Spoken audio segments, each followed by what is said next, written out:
Welcome to Sleepy Whisper. Please set your volume to a gentle level, just soft enough to feel like a quiet breath beside you. Close your eyes, lie still, and allow your mind to drift toward sleep. Before we begin, if these stories help you find rest and relaxation, take a moment to like this video and subscribe to the channel so we can meet again every night. And now, in our Boring History for Sleep series, we begin with the first story, the slow expansion of Hanseatic merchants. In the north of Europe, where the cold seas touched the shores of many small towns, the lives of merchants moved not with speed, but with the gradual patience of tides. The story of the Hanseatic merchants is not one of sudden triumphs or spectacular conquests. It is a story of slowness, of agreements made over long tables, of ships that carried grain and salt and fish across waters that were more often gray than blue. The merchants of the Hanseatic League were men of habit, and their history is built on that habit, on routine voyages and predictable cargoes, on trade that was not exciting but steady. If you imagine the medieval world, you might think of knights in shining armor or kings commanding battles. But in the northern seas, the merchants with their cargo holds full of timber and wool created another kind of power, quiet and persistent. The Hanseatic League did not begin as an empire, but as towns joining together for safety and advantage. Lübeck, Hamburg, Bremen, Riga, Tallinn. Names that sound heavy and distant. Places where warehouses stood by the water and coins changed hands slowly. The expansion of these merchants was not like fire spreading through dry wood. It was more like moss creeping along the side of an old stone wall. Each step was small. Each agreement was practical. Each gain was modest. But over decades, over centuries, the reach grew, and the Hanseatic merchants became the invisible threads that tied distant harbors together. Imagine the docks in Lübeck on a cold morning. The fog hangs low, the sound of wooden wheels creaks on cobblestone streets, and the ships are loaded with barrels of salted herring. The men working there do not rush, for the sea will not be hurried. They load, they tie, they prepare, just as they did the week before, and just as they will do again the week after. This rhythm, this repetition, was the true heartbeat of the Hanseatic expansion. It is easy to think of history as events that change the world in an instant. But here the change came slowly, almost invisibly. A town gained a warehouse. A merchant gained a safe passage agreement. A market opened in a distant port. None of it dramatic, but piece by piece it built a network. In Bergen, in Novgorod, in London, the presence of Hanseatic merchants became ordinary. They were not conquerors, but they made their influence felt through contracts, through consistency, through the quiet insistence that trade should flow without interruption. Their expansion was slow because trust itself is slow. It takes many seasons for a merchant from one town to be welcomed in another. It takes repeated voyages before strangers become partners. It takes patience to carry sacks of rye and rolls of cloth across the sea, knowing that storms could delay the journey and yet still setting out again when the weather cleared. And so the Hanseatic merchants expanded. Slowly, deliberately, their presence grew, not with the clash of swords, but with the signing of charters, not with sudden victory, but with steady persistence. Their ships were not grand galleons, but workmanlike cogs, heavy in the water, reliable in their purpose. They did not chase glory, they chased stability, and in that pursuit, they created a legacy that lasted longer than many battles ever remembered in song. The slow expansion of the Hanseatic merchants teaches us that history is not only about speed and drama. Sometimes it is about the patience of repetition, the quiet growth that seems invisible until one day it is everywhere. What began with a few towns by the cold sea became a league that stretched across northern Europe, not because of brilliance in a single moment, but because of 1,000 small decisions made over centuries. It is this quiet, persistent growth that made them powerful, and it is the same quietness that makes their story a gentle companion for sleep. As you listen, imagine the slow rhythm of waves against the harbor walls, the steady movement of ships loaded with barrels, and the endless patience of merchants who knew that time itself was their greatest ally. When we look deeper into the world of the Hanseatic merchants, what becomes clear is that their strength did not come from one single city or from the ambition of one single leader. Instead, it came from the collective patience of many towns, each adding a thread to the growing fabric of their network. Lübeck was often called the Queen of the Hanse, because it stood at the center of the trade routes like a calm hub, where decisions were made not with the speed of emotion, but with the slowness of negotiation. A decision might take months, even years, as envoys traveled between cities, carrying letters sealed in wax, proposing agreements, debating small details. Nothing about this expansion was fast. The very roads they used were long and difficult, the sea routes unpredictable, yet this slowness gave their league durability. In Novgorod, deep in the lands of the Rus, Hanseatic merchants established a kontor, a trading post that acted as their embassy, their warehouse, their safe house. They did not build it overnight. It took decades of cautious diplomacy, of learning the local customs, of accepting the risks of being strangers in a land with different rulers, different languages, different winters.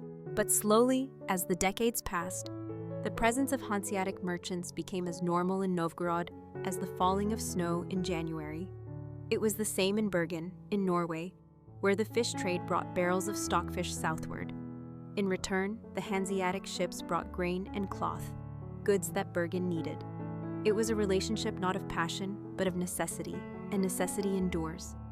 The expansion of the Hanseatic merchants can be seen in the way they standardized their methods. They wrote rules, they created codes. They decided on weights and measures so that a barrel of salt in one town was the same as a barrel of salt in another. Such details may seem small, but they created trust, and trust is what allowed ships to sail farther and merchants to exchange goods without suspicion. Their meetings, known as Hansetage, were gatherings where representatives sat for long hours in dimly lit halls, reading through contracts, debating tariffs, and deciding which routes would be supported. Nothing about these meetings was exciting. There were no great speeches remembered for centuries, no sudden revolutions. Instead, there was repetition. The same questions asked year after year, the same answers refined slowly, until a framework of cooperation held the towns together. The merchants themselves were not men of grandeur. Many lived modestly, their houses built close to the water, their wealth tied not to castles or armies, but to the flow of goods across the sea. They expanded not by conquest, but by consistency. Each voyage repeated the last, and yet with every repetition, the network grew stronger. If you walk through the narrow streets of a Hanseatic town, you would see warehouses built in brick, their windows small, their walls thick, designed to protect grain from damp and cloth from fire. These buildings were not beautiful in the way of palaces, but they were practical, and their practicality is what allowed them to last. The slowness of their expansion was mirrored in the slowness of their daily lives. Merchants rose early, reviewed accounts by candlelight, inspected the loading of ships, met with other traders to confirm contracts. The same tasks, repeated every day, every season, every year, until they became ritual. And from these rituals, power quietly emerged. The expansion of the Hanseatic merchants was not about speed. It was about rhythm, the rhythm of waves, the rhythm of carts on cobblestones, the rhythm of pen scratching on parchment. In that rhythm, the League found its strength. It is why their influence stretched from the North Sea to the Baltic, from England to Russia, even though they never raised an empire in the usual sense. They built instead an empire of routine. If you close your eyes and imagine their world, it is not one of sudden drama, but of slow movement, like the tide rising almost unnoticed until the shore is covered. That was the Hanseatic way, and it is why their slow expansion became one of the quiet foundations of European trade for centuries. As the Hanseatic merchants continued their gradual expansion, what defined them most was not the glamour of their ships, nor the wealth of their individual fortunes, but the methodical way in which they created a system that endured. To understand them is to understand the slow building of connections, like threads woven into a fabric that seemed unremarkable at first, yet over time covered an entire region. Their towns, scattered along the coasts and rivers of northern Europe, became like beads on a string, each one small but shining with the same quiet light. Lübeck remained the heart, but the pulse spread outward. Hamburg guarded the mouth of the Elbe. Bremen watched over the Weser. Riga stood as a gate to the Baltic East, and London offered a bridge into the trade of England. Each place mattered not on its own, but as part of the pattern, and the pattern only grew stronger with each passing decade. Ships moved steadily between them, not fast like war galleys, not beautiful like Venetian vessels, but strong and plain, carrying barrels of rye, bales of wool, stacks of timber. To the outside world, there was nothing extraordinary in this, but in the repetition lay the secret. Year after year, voyage after voyage, the same goods passed, the same routes were taken, the same agreements honored. It was this endless reliability that allowed the league to grow slowly but firmly. In Novgorod, merchants traded not only for furs, but also for wax and honey, items that moved westward to satisfy the needs of distant towns. In London, the Steelyard, the Hanseatic trading post, became an enclosed community of warehouses, workshops, and offices, where German merchants lived apart from the English but still influenced the rhythm of trade. They were careful, always careful, never seeking to dominate by force, but by persistence. Even their disputes were slow, dragged out over years, resolved not by battles, but by negotiated settlements. The League's councils were not dramatic courts, but patient gatherings, where men in plain robes argued over tolls and taxes, weighing each decision with the slowness of men who knew they would have to live with the consequences for decades. The expansion of the Hanseatic merchants was also marked by their ability to impose rules that stretched beyond any single city. They set tariffs, they dictated terms, they decided who could trade and who could not. And though they had no king or emperor above them, their collective voice carried weight. It was not the weight of command, but the weight of consistency. Local rulers often found themselves compelled to listen, for the merchants controlled the flow of goods that sustained their people. Grain to feed the hungry, cloth to clothe the poor, salt to preserve fish, all moved under Hanseatic supervision.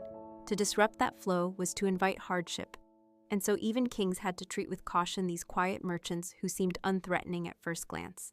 Their power was not loud, but it was real, and it expanded slowly like the reach of a shadow as the day grows long. The architecture of Hanseatic towns reflected this same slowness. Streets ran in orderly patterns, warehouses rose in brick and timber, harbors were filled with practical cranes and lifts. There was no extravagance, no excess, but a steady sense of order. Even their churches, though tall, seemed built more for endurance than for spectacle. Life in these towns moved with the seasons, the same fairs repeating each year, the same ships leaving in spring and returning in autumn, the same merchants sitting at their tables balancing accounts with deliberate hands. The expansion of the League mirrored the expansion of time itself, steady and unhurried, impossible to stop. And so by the 14th century, their influence reached across the North and Baltic seas, not as an empire carved in stone, but as a league carved in habit. To think of their growth is to think of the slow turning of gears, the long patience of trade winds, the endless repetition of tides. Nothing in their story is sudden, and perhaps that is why it soothes the mind. As you picture their world, imagine the sound of wooden wheels on stone, the creak of sails in a mild breeze, the steady voices of men counting coins by candlelight, the endless rhythm of a system built to endure. This was the slow expansion of the Hanseatic merchants, a story that asks us not to rush, but to let history unfold as quietly as the passing of night into day. The Hanseatic merchants, as they moved slowly across the northern seas, carried not only goods, but also customs, habits, and ways of doing business that spread from one port to another. Their expansion was not only about geography, but also about influence, for wherever they settled, they left behind patterns of trade and order that shaped the daily lives of the people around them. In the markets of Bruges, their warehouses became landmarks of routine, places where cloth from England met furs from the Baltic, where Italian merchants found northern partners, where deals were struck not with shouts but with measured voices. The Hanseatic way was always to favor predictability, because predictability meant trust, and trust meant stability. Their success came not from sudden invention, but from endless repetition, as though every day were part of one long negotiation that stretched across centuries. To imagine their expansion is to see the same ship leaving port again and again, carrying barrels of grain or herring, sailing to the same distant town, unloading, reloading, and returning. Each journey by itself meant little, but the countless repetition built a web that grew stronger with every season. In Tallinn, once called Reval, the merchants built fortified warehouses by the harbor. These buildings stood not as castles for battle, but as strongholds for goods, where bolts of cloth could be stored through the damp Baltic winters. The merchants who worked there did not live lives of adventure, but of balance, always recording, always weighing, always preparing for the next voyage. And yet, through this monotony, their presence grew. By the 14th century, it was difficult to find a northern town that did not feel the touch of the Hanseatic League. They collected tolls, they set terms of exchange, they negotiated privileges that allowed them to bypass local markets. Their methods were slow, but their reach was undeniable. In Flanders, in Scandinavia, even in the Low Countries, the presence of Hanseatic rules shaped the flow of trade. Ships bearing the familiar marks of the League were given access to harbors, while others were turned away. This quiet control expanded steadily, like a line of ink slowly spreading across parchment. The expansion also created a sense of unity among the towns involved. Though they spoke different dialects, followed different rulers, and lived in different landscapes, the merchants of the League began to see themselves as part of one extended order. They might quarrel, they might delay decisions, but when faced with outside threats, they acted as one. Pirates, for instance, became a constant concern on the seas, but the League dealt with them not by building a navy in haste, but by organizing convoys, by agreeing on rules of protection, by creating a structure that defended trade in the same slow but steady way it was built. The expansion of the Hanseatic merchants was also cultural. They introduced building styles, measures of weight, and even words that spread from one port to another. A traveler moving from Lubeck to Bergen to London would find similarities that made the journey less foreign. The merchants themselves lived with familiarity wherever they went, for the rules of their league followed them like a shadow. This predictability may not sound dramatic, but it was precisely what allowed them to endure when others failed. The merchants of the Hanseatic League understood that sudden gains could vanish as quickly as they appeared, but slow gains remained. Each privilege won from a king, each right secured from a local ruler, was added carefully to their growing framework, never hurried, always deliberate. Over time, the League became not simply a group of merchants, but an institution, one whose expansion was measured not in battles or borders, but in steady influence. To reflect on their growth is to understand how patience itself can become power. It is to see that history is not always written in fire and blood, but sometimes in ink and salt and the endless sound of waves against a wooden hull. The Hanseatic merchants expanded slowly, and in their slowness, they built something that lasted longer than most empires. As you imagine their world, let your mind drift to the quiet docks, the smell of tar and rope, the rhythm of men rolling barrels, the creak of wood in the tide. It is not a story that excites the senses, but one that soothes them, like a lullaby carried by the sea. The Hanseatic League, though it never called itself an empire, behaved in many ways like one, though always at its own deliberate pace. Its merchants were not soldiers, its towns were not fortresses in the traditional sense, yet together they created a system of control that was subtle but enduring. The expansion of the Hanseatic merchants was not the rush of conquest, but the slow spread of influence, like ink seeping into cloth. At its height, nearly 200 towns were connected through the League, bound not by the sword, but by agreements, by trade privileges, and by the steady exchange of goods. Each town added its weight to the whole, and in return, each town gained protection, stability, and access to markets. For the merchants, this meant that their voyages, though long and filled with risks, had a greater certainty of success. The expansion of the League can be traced through the careful way it managed disputes. When cities quarreled, when rulers threatened their privileges, when pirates disrupted their routes, the merchants responded not with rash action, but with patient negotiation. They might impose embargoes, refusing to sell grain or cloth to a defiant city, forcing rulers to relent not by war, but by hunger.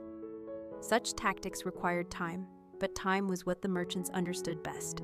The slow pressure of withheld trade often proved more powerful than the sharp clash of arms. In this way, the League expanded its authority not by conquering, but by persuading, not by imposing violence, but by making itself indispensable. Towns that resisted found themselves isolated, while towns that cooperated were rewarded with steady prosperity. In this way, the map of Northern Europe gradually bent around the influence of the Hanseatic merchants. Their expansion was not visible on a battlefield, but on the docks, in the markets, in the ledgers of trade. Ships marked with the insignia of the League became familiar sights from London to Novgorod. and with each passing season, the flow of goods they carried reinforced the strength of their network. The merchants themselves remained practical men, often mistrusted by local populations who saw them as outsiders, but their wealth and reliability forced acceptance. In London, the Steelyard remained a German enclave for centuries, its walls enclosing warehouses, its gates closed at night, its customs distinct. Yet even in their separateness, the merchants were part of the life of the city, for without them, goods that sustained London's people would have been scarce. The same was true elsewhere, in Bergen, in Bruges, in Riga. The slow expansion of the Hanseatic merchants was not always welcomed, but it could not be ignored. Their presence became part of the landscape, like rivers or roads, always there, always shaping the way people lived. What made their expansion remarkable was its durability. While kingdoms rose and fell, while battles were fought and forgotten, the League endured because it did not rely on a single ruler or a single victory. Its power was spread across many towns, many merchants, many agreements, and this made it resilient. Even when one route faltered, another remained open. Even when one ruler withdrew privileges, another granted new ones. The system adapted slowly, absorbing changes, adjusting to difficulties, never collapsing in haste.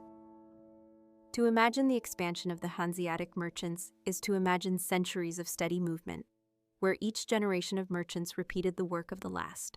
Fathers taught sons how to balance accounts, how to load a ship, how to negotiate a contract. And in this passing down of habits, the League sustained itself. Nothing was done quickly, and yet, through slowness, the League grew until its influence stretched farther than many might have believed possible. The story of their expansion is not one of glory, but of endurance. It is a reminder that power can be built not only in sudden bursts, but also in the quiet accumulation of small, steady actions repeated without fail. As you listen, picture the wooden ships pushing slowly across the gray sea, their sails filled by patient winds, their cargoes heavy but secure.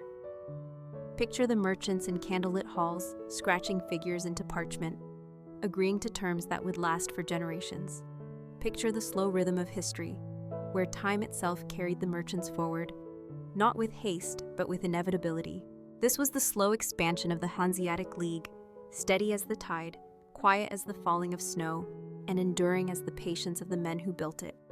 As the centuries moved forward, the Hanseatic merchants found themselves adapting not through sudden leaps, but through the same measured patience that had always defined them.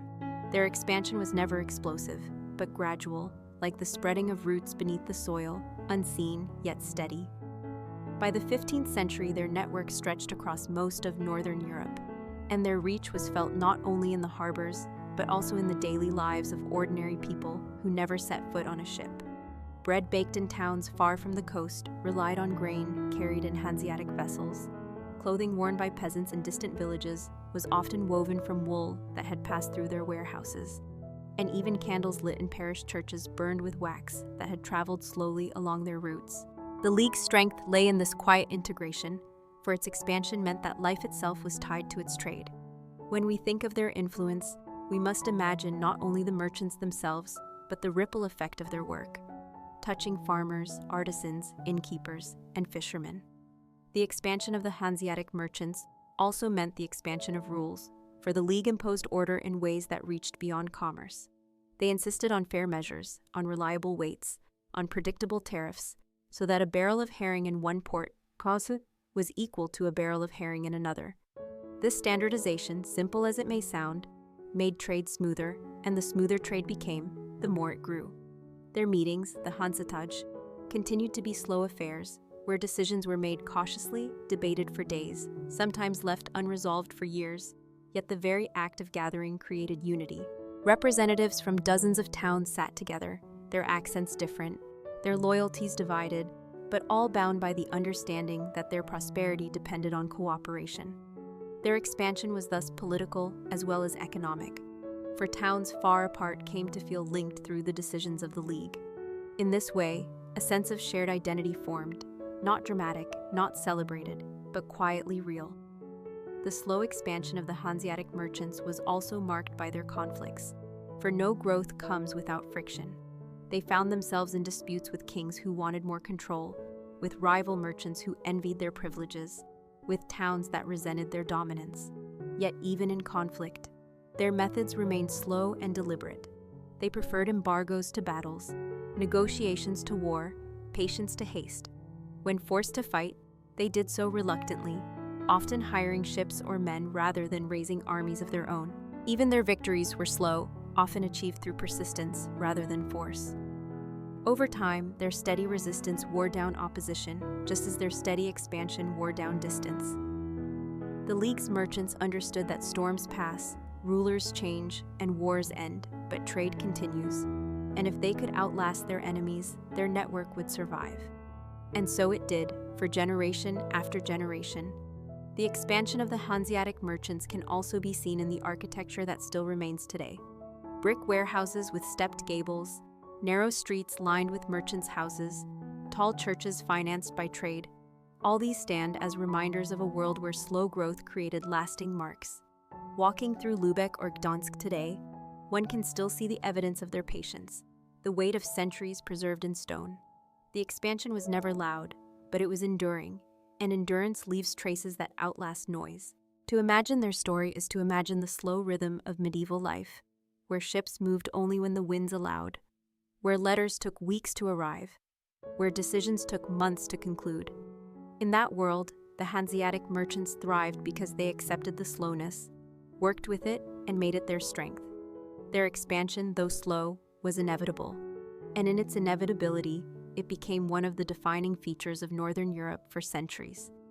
As you let this history settle, imagine the endless creak of wood on water, the sound of coins counted slowly in a dim hall, the sight of fog rolling across a northern harbor. It is a story not of sudden drama, but of quiet persistence, a story that soothes like the tide, steady and unchanging, carrying with it the memory of the Hanseatic merchants and their slow but enduring expansion. By the late Middle Ages, the Hanseatic League had become so deeply woven into the life of Northern Europe that it was difficult to imagine the region without it, yet their expansion remained quiet and deliberate, always marked by patience rather than speed. The merchants did not seek grand monuments of victory, but their legacy was written in ledgers, in contracts, in the careful language of privileges granted and renewed. Their expansion was like the growth of a tree whose roots spread unseen, supporting branches that reached across seas and rivers. Each new privilege won from a monarch, each new treaty signed with a city, was another root anchoring their system. The League controlled trade in salt, timber, fish, grain, and cloth, the everyday necessities of life, and in doing so, they controlled stability itself. To understand their power is to understand that expansion need not be loud. A single agreement that guaranteed them tax exemptions in a port could be worth more than a battlefield filled with soldiers. A single warehouse built in a distant harbor could ensure influence for generations. In Bruges, their merchants operated with such authority that local rulers had to negotiate carefully, for the League could withdraw and cause the city's markets to falter. In Bergen, their kantor stood as a self-contained community, German merchants living by their own rules, enclosed by walls yet deeply tied to the rhythm of Norwegian trade. In Novgorod, their trading station became an essential link between East and West, handling furs and wax that found their way to distant markets. Each of these expansions was slow, built on repetition, maintained by routine, reinforced by trust. The merchants themselves were not visionaries in the modern sense, but men who followed habits, who valued reliability above imagination, who preferred steady income to risky ventures. Yet it was precisely this preference for slowness that allowed them to outlast rivals. Italian traders might dazzle with sudden wealth, but the Hanseatic merchants endured with their quiet system, and endurance was the greater strength. The slow expansion also meant that their culture traveled with them. Words of Low German seeped into local dialects.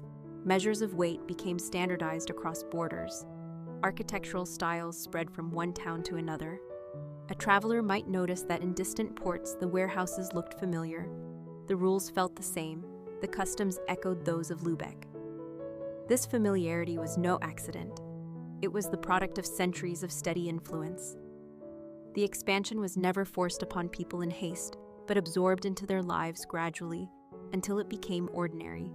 And once it became ordinary, it became permanent. The Hanseatic League did not need to boast of power. for its power was felt whenever bread was baked, whenever cloth was cut, whenever fish was salted.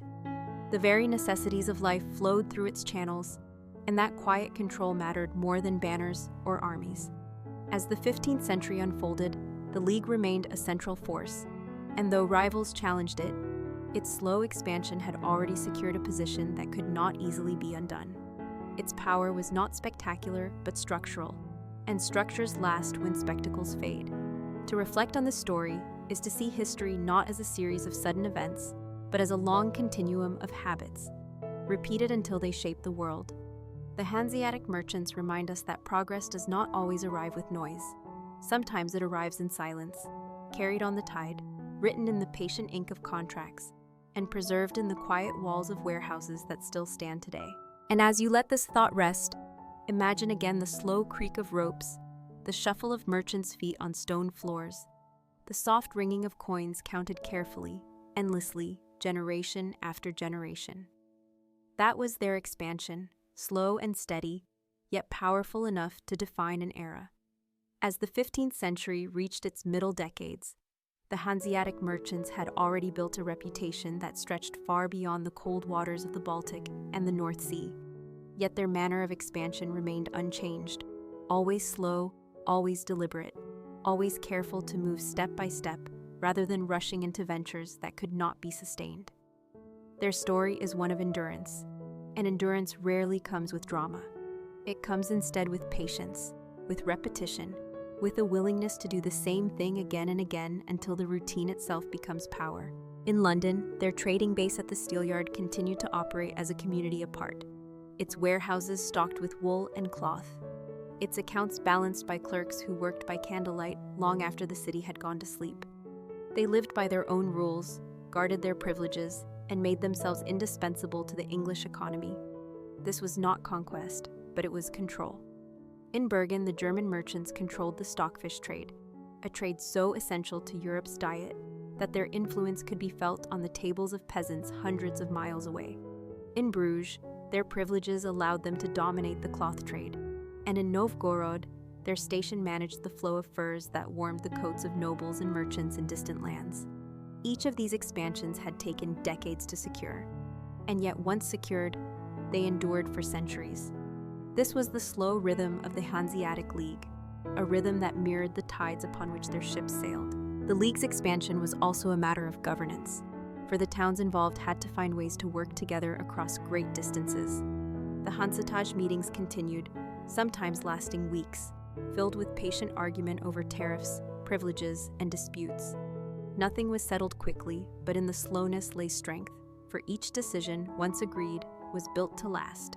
Their slow expansion meant that they never overreached, and because they never overreached, they rarely collapsed. Where other powers rose quickly and fell just as fast, the Hanseatic League endured. Its influence spread across the map like a shadow at sunset, lengthening slowly, quietly, unavoidably. To see their world clearly, one must picture not the battlefield, but the harbor. Ships with high sides and broad hulls moved steadily into port, sails furled, ropes creaking, barrels rolled onto the docks. Merchants checked goods, scribbled accounts, nodded at partners. There was no spectacle here, but there was order, and in that order the League expanded.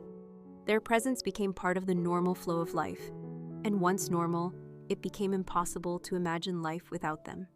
Even when kings grew jealous of their privileges, even when rival merchants sought to challenge them, the Hanseatic League remained steady, for its roots were too deep, its connections too many, its patience too great.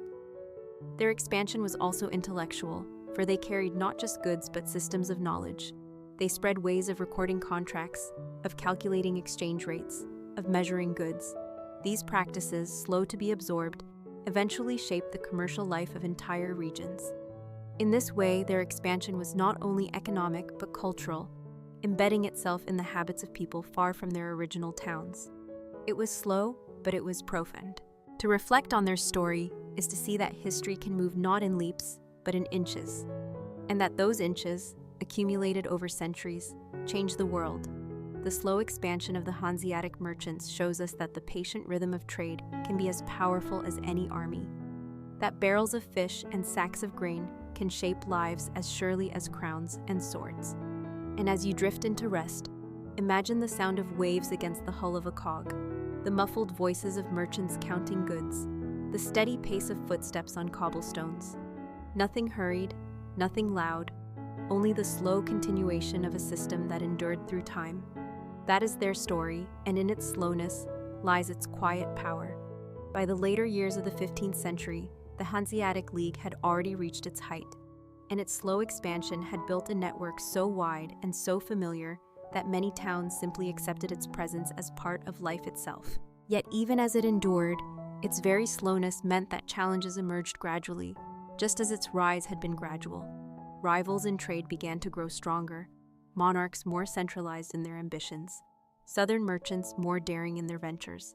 But the Hanseatic merchants still held their ground, not by rushing into new strategies, but by continuing with the methods that had carried them through generations.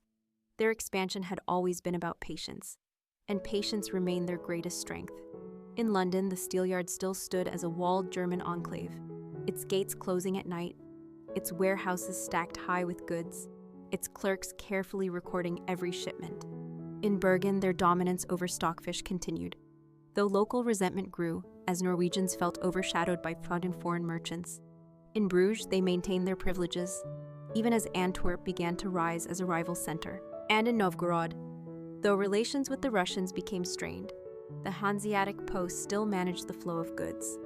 Each of these places reflected the League's expansion, not flashy, not fast, but deeply rooted.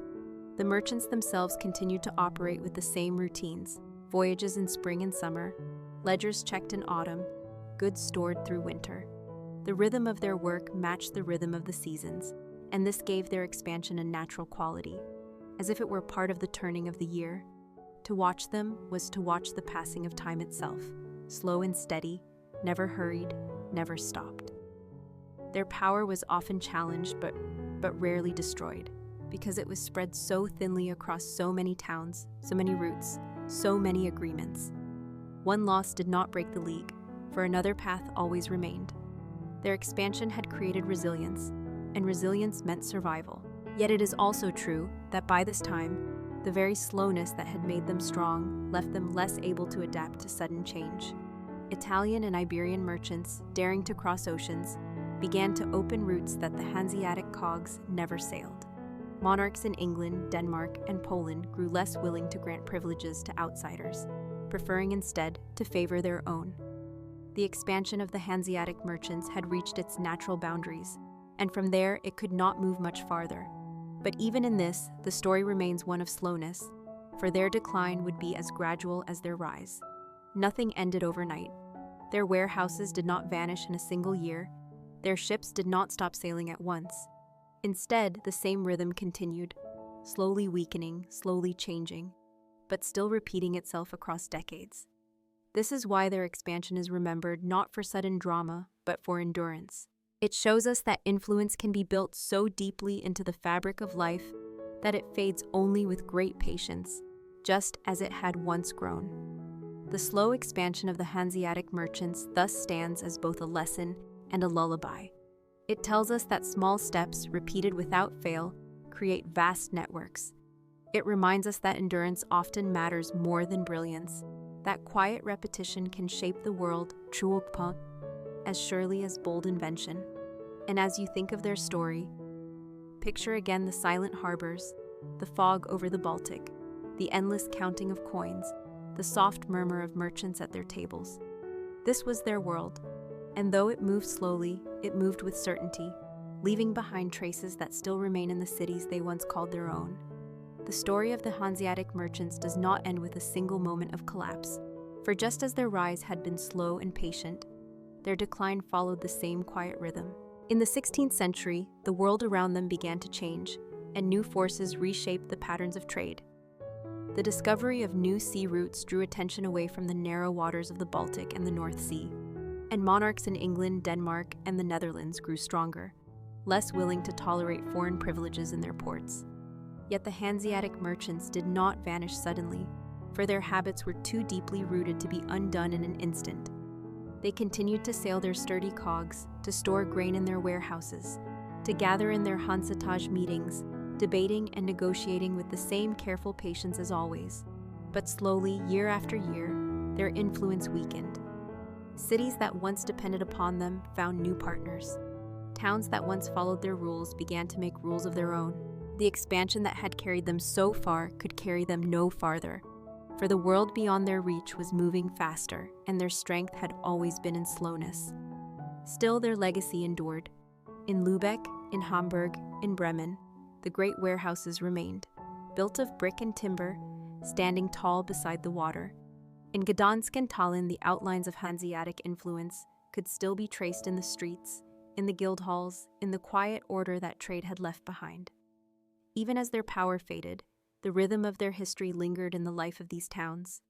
The Hanseatic League had shown that cooperation among cities could create stability more lasting than the victories of kings, that patience could weave a network as strong as any empire, and that the slow repetition of small acts could build a structure that endured for centuries. Their story closes not with the crash of sudden defeat, but with the gradual fading of a tide, receding slowly, leaving traces in the sand that remain long after the water has gone. To think of the slow expansion of the Hanseatic merchants is to think of a history that unfolded at the pace of waves, steady and calm, shaping shores without haste. Their rise was patient, their endurance remarkable, their decline gentle, and even today, when one walks through the old quarters of their towns, past the warehouses and the markets, past the narrow cobbled streets, it is possible to feel the memory of that patience, the echo of that slowness. For centuries, their ships creaked across the water, their clerks counted coins by candlelight, their envoys traveled with letters sealed in wax, and all of it built a world that was quiet but powerful. As you let the story settle, imagine the merchants one last time, standing by the harbor as the mist drifts in, watching their ships set out upon the gray sea. Nothing rushed, nothing sudden, only the endless rhythm of work done carefully, day after day, year after year. That was the essence of the Hanseatic League, and it remains a gentle reminder that history is not only written by battles and kings, but also by the slow, steady persistence of ordinary men repeating ordinary tasks until, together, they shape the world. And so our old story has come to an end. Before we move on, I kindly ask you to give this video a like and subscribe to the channel so you won't miss the nights ahead. Now, let us gently continue into the next story in our Boring History for Sleep series, The Quiet Decline of Feudal Manners. In the long stretch of medieval Europe, where fields of grain waved in the wind and villages rested under the shadow of stone towers, the feudal manor was once the core of life. It was not dramatic. It was not fast. It was not filled with sudden change, but rather with routine that repeated endlessly across the seasons. Lords ruled from their halls, peasants tilled the soil, clerks tallied dues, and everyone knew their place in the order. Yet, just as it had grown slowly over centuries, so too did the manor begin to decline, quietly, gradually, almost unnoticed at first.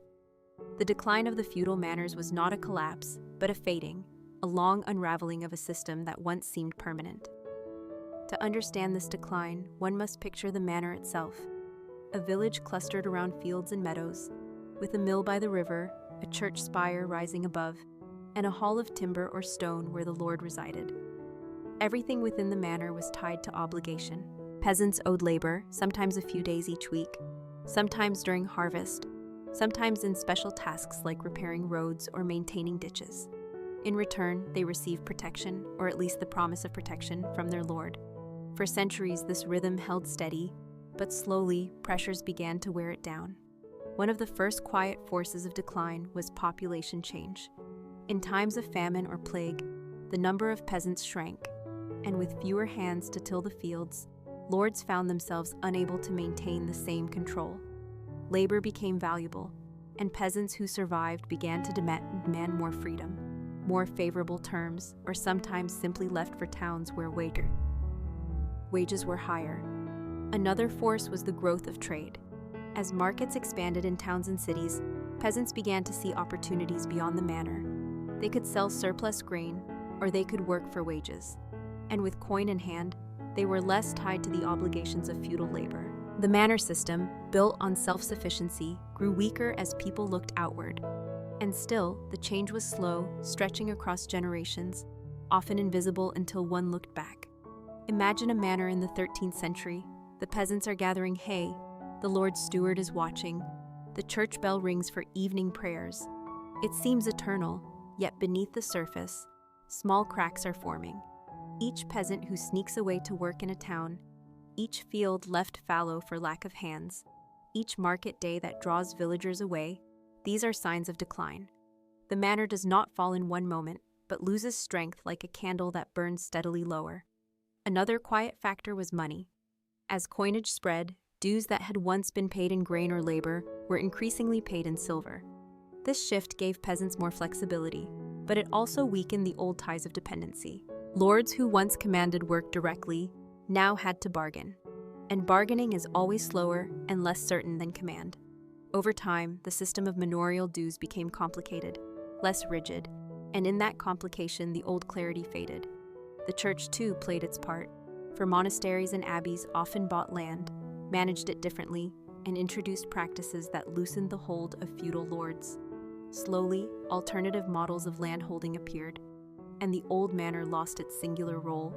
The decline of the feudal manors is therefore a story of many small forces, none of them sudden, all of them gradual, all of them combining over centuries. When we look back, we see the outlines of change, but for those who lived through it, life seemed much the same day to day. They still tilled fields, still paid dues, still walked to church, yet each generation found the bonds a little looser, the obligations a little weaker, the options a little wider. It is in this slow shift, almost imperceptible, that the decline can be traced. And as you let this story rest in your mind, imagine the quiet life of a manor fading gently, not vanishing, but changing, like mist lifting from the fields at dawn. It is not dramatic, it is not sudden, but it is real, and it is steady, just as history so often is. The decline of the feudal manor was not only about the peasants who gained more freedom or the lords who lost some control. It was also about the changing landscape of Europe itself. As towns grew slowly into centers of commerce, and as the wider economy pulled people away from the closed system of the manor. At its core, the manor was built upon self-sufficiency, with peasants growing grain, raising livestock, and producing nearly everything needed within its own boundaries. But over time, markets expanded. And with every new market day, with every fair held in a nearby town, the manorial economy began to open outward. Peasants discovered that they could take surplus to sell, and with the coins they earned, they could buy salt, cloth, or tools that could not easily be produced at home. This exchange weakened the closed loop of the manor, for when money became a part of life, obligations that had once seemed fixed became negotiable. Lords who once demanded labor now accepted coin in its place, and with coin, peasants gained choices. A family might pay their dues and still have enough left over to travel to a market again, or to set aside savings, or even to purchase freedom from certain services. This gradual monetization of obligations, spreading across centuries, was one of the most important forces in the quiet decline of the manor. Another slow but significant factor was the change in agricultural practices. The introduction of new tools, the use of heavier plows, the rotation of crops, and the clearing of forests made farming more efficient. At first, this seemed to strengthen the manor, as lords benefited from greater yields, but efficiency also meant that fewer laborers were needed, and peasants found opportunities to move, to sell their work where it was more valuable, or to settle in growing towns. The manorial system, based on fixed obligations tied to the land, was not designed to adapt to mobility, and so with every peasant who moved away, its structure grew weaker. Slowly, freedom of movement became more common, and though laws were written to prevent it, they were difficult to enforce across generations. Over time, the once rigid lines of control blurred. The quiet decline was also felt in the authority of the local lord.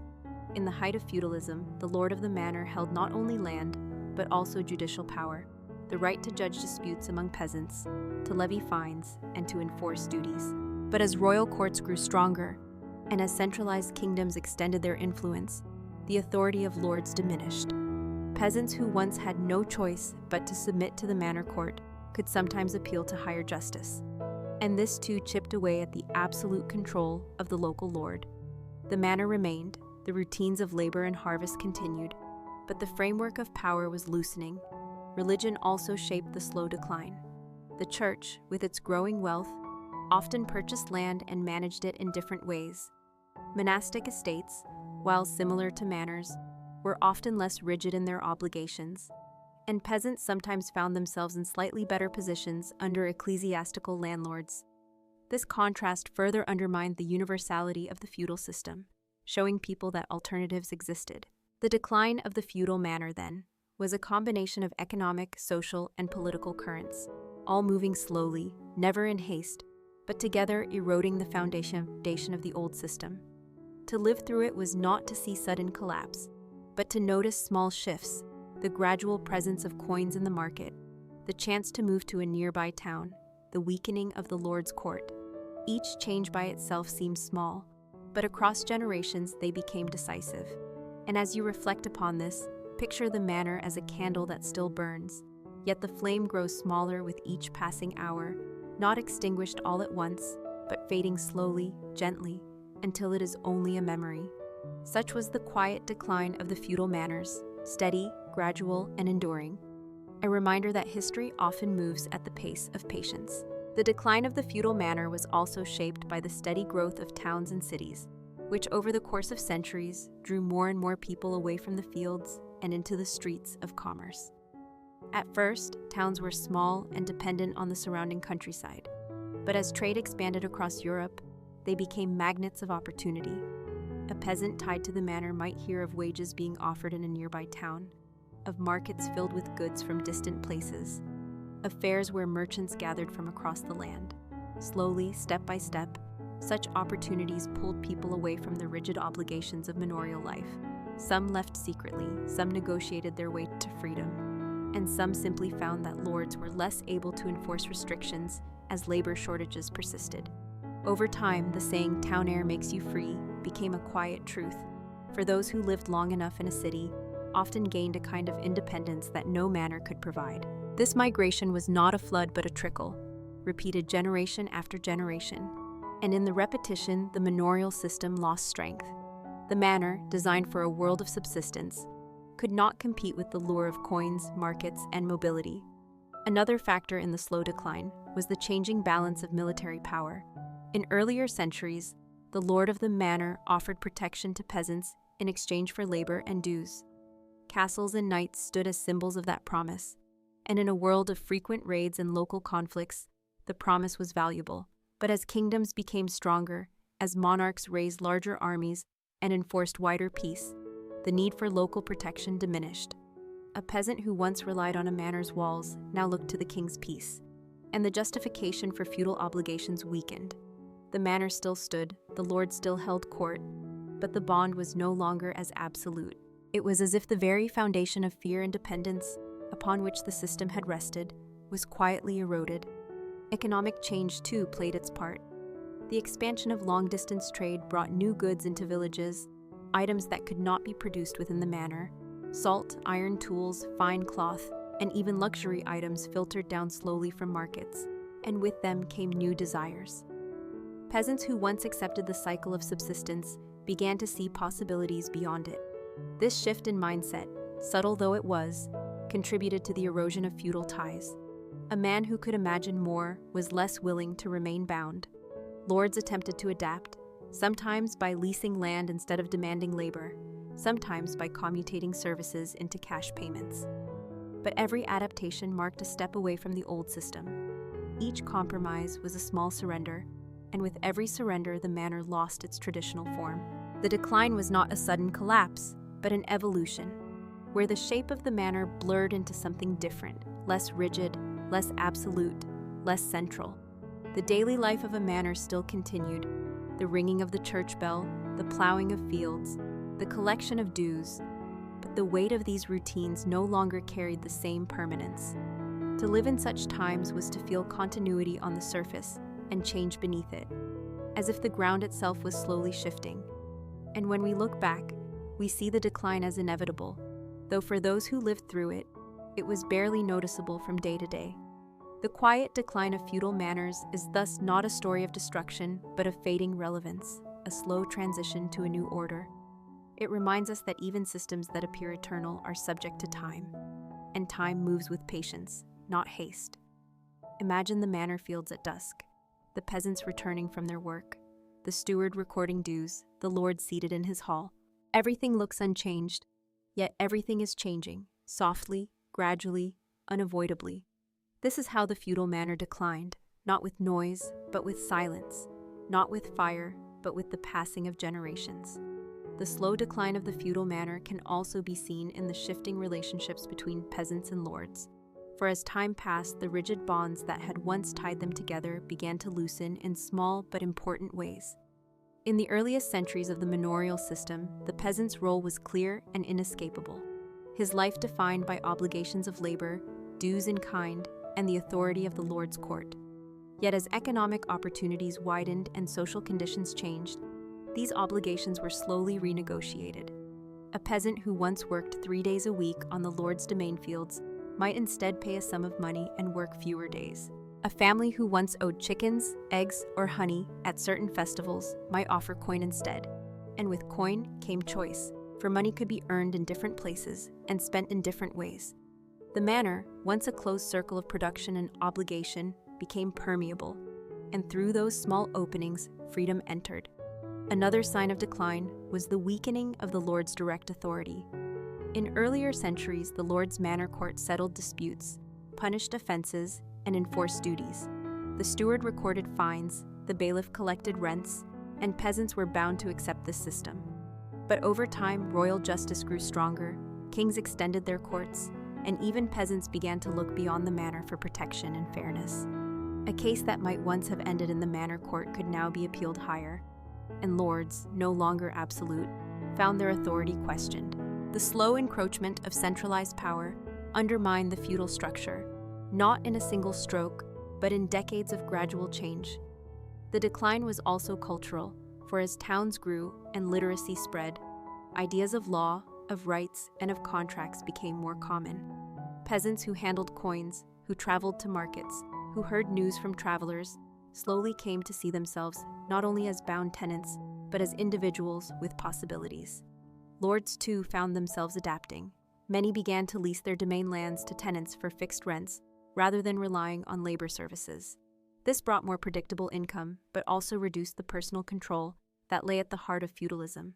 The manor became less a system of obligation and more a system of rent, a subtle but decisive shift that eroded its original nature. War and plague played their part in the decline as well. The Black Death of the 14th century, by killing a vast portion of the population, created labor shortages that gave peasants unprecedented leverage. Lords desperate for workers had to offer better terms, higher wages, and more freedom. And even when laws attempted to hold peasants in place, enforcement was difficult. The manor system, designed for abundance of labor, struggled in this new reality. It survived, but weakened, and each generation after the plague inherited a world where peasants held more bargaining power than before.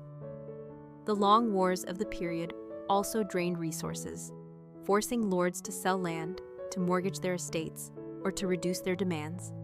All of these pressures combined, never suddenly but always steadily, creating a slow unraveling.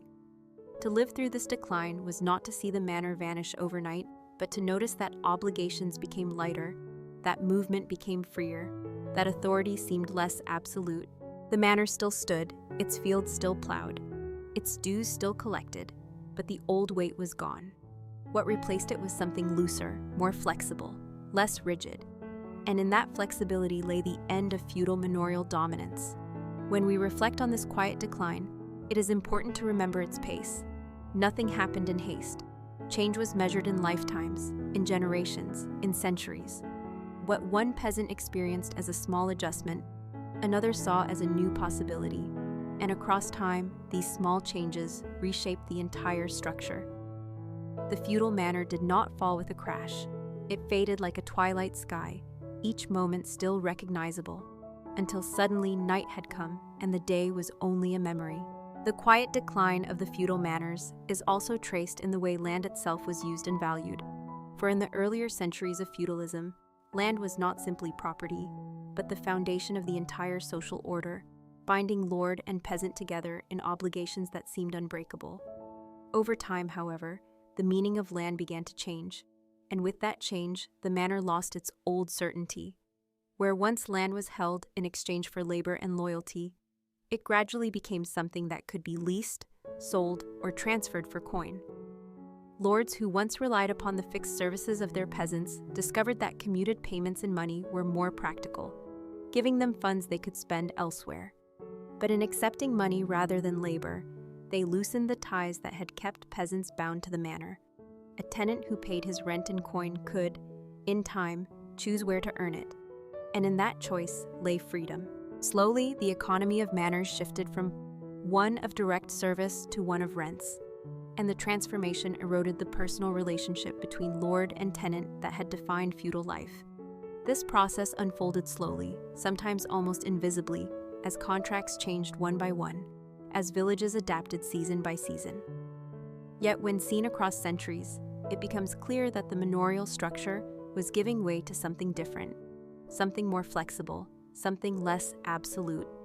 Another element of this decline was the rise of markets that reached deeper into rural areas. Traveling merchants, regional fairs, and growing urban demand created outlets for agricultural surplus. Peasants who once owed every ounce of their effort to the manor now found they could sell part of their harvest for profit. With profit came incentive, and with incentive came independence. A man who could earn by his own effort had less reason to cling to the protections of the manor. Lords, too, were drawn into this expanding market, selling grain and wool not just to their tenants, but to distant buyers, and in doing so, they tied themselves to a wider economy beyond their estates. The manor, once self-contained, became merely one unit within a larger web of trade, and as it opened outward, its authority weakened. The decline was not dramatic, yet it was persistent. Wars, too, added weight to this change. Lords indebted themselves to finance campaigns or to pay ransoms, and in need of money they sold or leased portions of their estates. Such acts chipped away at the solidity of their manors, reducing the domain lands that had symbolized their direct power. In time, many noble families found themselves nobles in title, but less powerful in practice, their income dependent on rents rather than on the obedience of peasants. This subtle shift marked another stage in the slow dissolution of feudal manorial life. Even religion played its part, for monasteries and church institutions accumulated vast tracts of land, often managed with greater efficiency, sometimes offering tenants lighter obligations. The presence of these alternatives undermined the monopoly of secular lords and introduced a diversity of landholding patterns that gradually replaced the uniformity of the feudal manor. To witness this decline was not to see walls crumble or villages disappear, but to live through generations where obligations changed shape, where choices increased, where the certainty of the old system gave way to something looser. For the peasants, it meant more freedom of movement. For the lords, it meant less absolute control. And for society, it meant the slow transition toward a world where money, trade, and centralized authority mattered more than the manor's routines. As we reflect on this quiet decline, we should imagine not a sudden fall, but a candle burning lower and lower, its light fading gently but steadily. The manor remained for centuries, its halls still standing, its bells still ringing, but the force that once made it the center of medieval life had already ebbed away, leaving behind only the echo of its former strength. As the centuries passed, the quiet decline of the feudal manors became more visible in the changing relationship between the countryside and the wider world. The manor had once been the center of all life, self-sufficient and closed in upon itself, but gradually the outside world intruded with greater force, pulling both peasants and lords into patterns that no longer fit the rigid feudal mold. One of the most powerful influences was the growth of towns, which were no longer small clusters of markets, but thriving centers of trade and craft. These towns created opportunities that the manor could not match. A young peasant could run away and find work as an apprentice. A craftsman could sell goods to a wider market, and even lords discovered that their wealth could be increased by investing in urban ventures, rather than clinging to the old system of dues and services. Slowly, the gravitational pull of the towns drew energy away from the manors. The manor still existed, still functioned, but its role as the heart of economic and social life was fading. Another force came from the changes in warfare. In earlier centuries, the promise of protection was central to the feudal bond. Lords offered security in return for service, and peasants accepted obligations because castles and knights were their shield against raids and conflicts. Yet as kingdoms became stronger and monarchs raised standing armies, the protection of a local lord seemed less essential. Peasants began to look to kings and larger powers for safety, and lords themselves increasingly relied on royal authority to maintain peace. This shift did not happen in 1 year or 1 generation, but slowly, as wars became larger, as armies marched farther, as castles lost their old role. The manor court, once the unquestioned authority, now felt secondary to the growing power of royal justice. Even the church, whose influence touched every corner of life, contributed to the decline by reshaping the way land was held and managed. Monasteries often provided lighter terms for tenants, setting examples that peasants elsewhere longed for, while church law gave peasants additional avenues to seek justice or relief. With each alternative, the lord's hold on his tenants weakened, not broken outright, but loosened steadily. The manor that once stood as the unquestioned framework of society now had to compete with new systems of law, economy, and religion. The economic heart of the manor also weakened as lords commuted labor into cash payments. This seemed practical, giving lords predictable income, but in practice, it eroded their direct control. Once peasants owed work, they could be compelled to appear in the fields, but when they paid money, their bond became less personal, more transactional. A tenant who paid his dues in coin was harder to tie down, freer to move, freer to negotiate. This shift was subtle but profound, for it turned peasants from bound laborers into rent payers, and rent payers are harder to command. Over time, entire estates converted to money rents, and the manor became less about authority and more about accounting. To live through this slow decline was to see routines continue on the surface, while beneath them, the old weight dissolved. Peasants still rose with the dawn, still tilled the land, still brought dues to the manor, but each generation felt the obligations grow lighter, the options grow broader. Lords still held their halls, still sat in judgment, still collected rents, but each generation found their authority harder to enforce, their income less certain, their role less absolute. The quiet decline of the feudal manor was therefore not a single event, but a long process of loosening, a soft fading that stretched across centuries.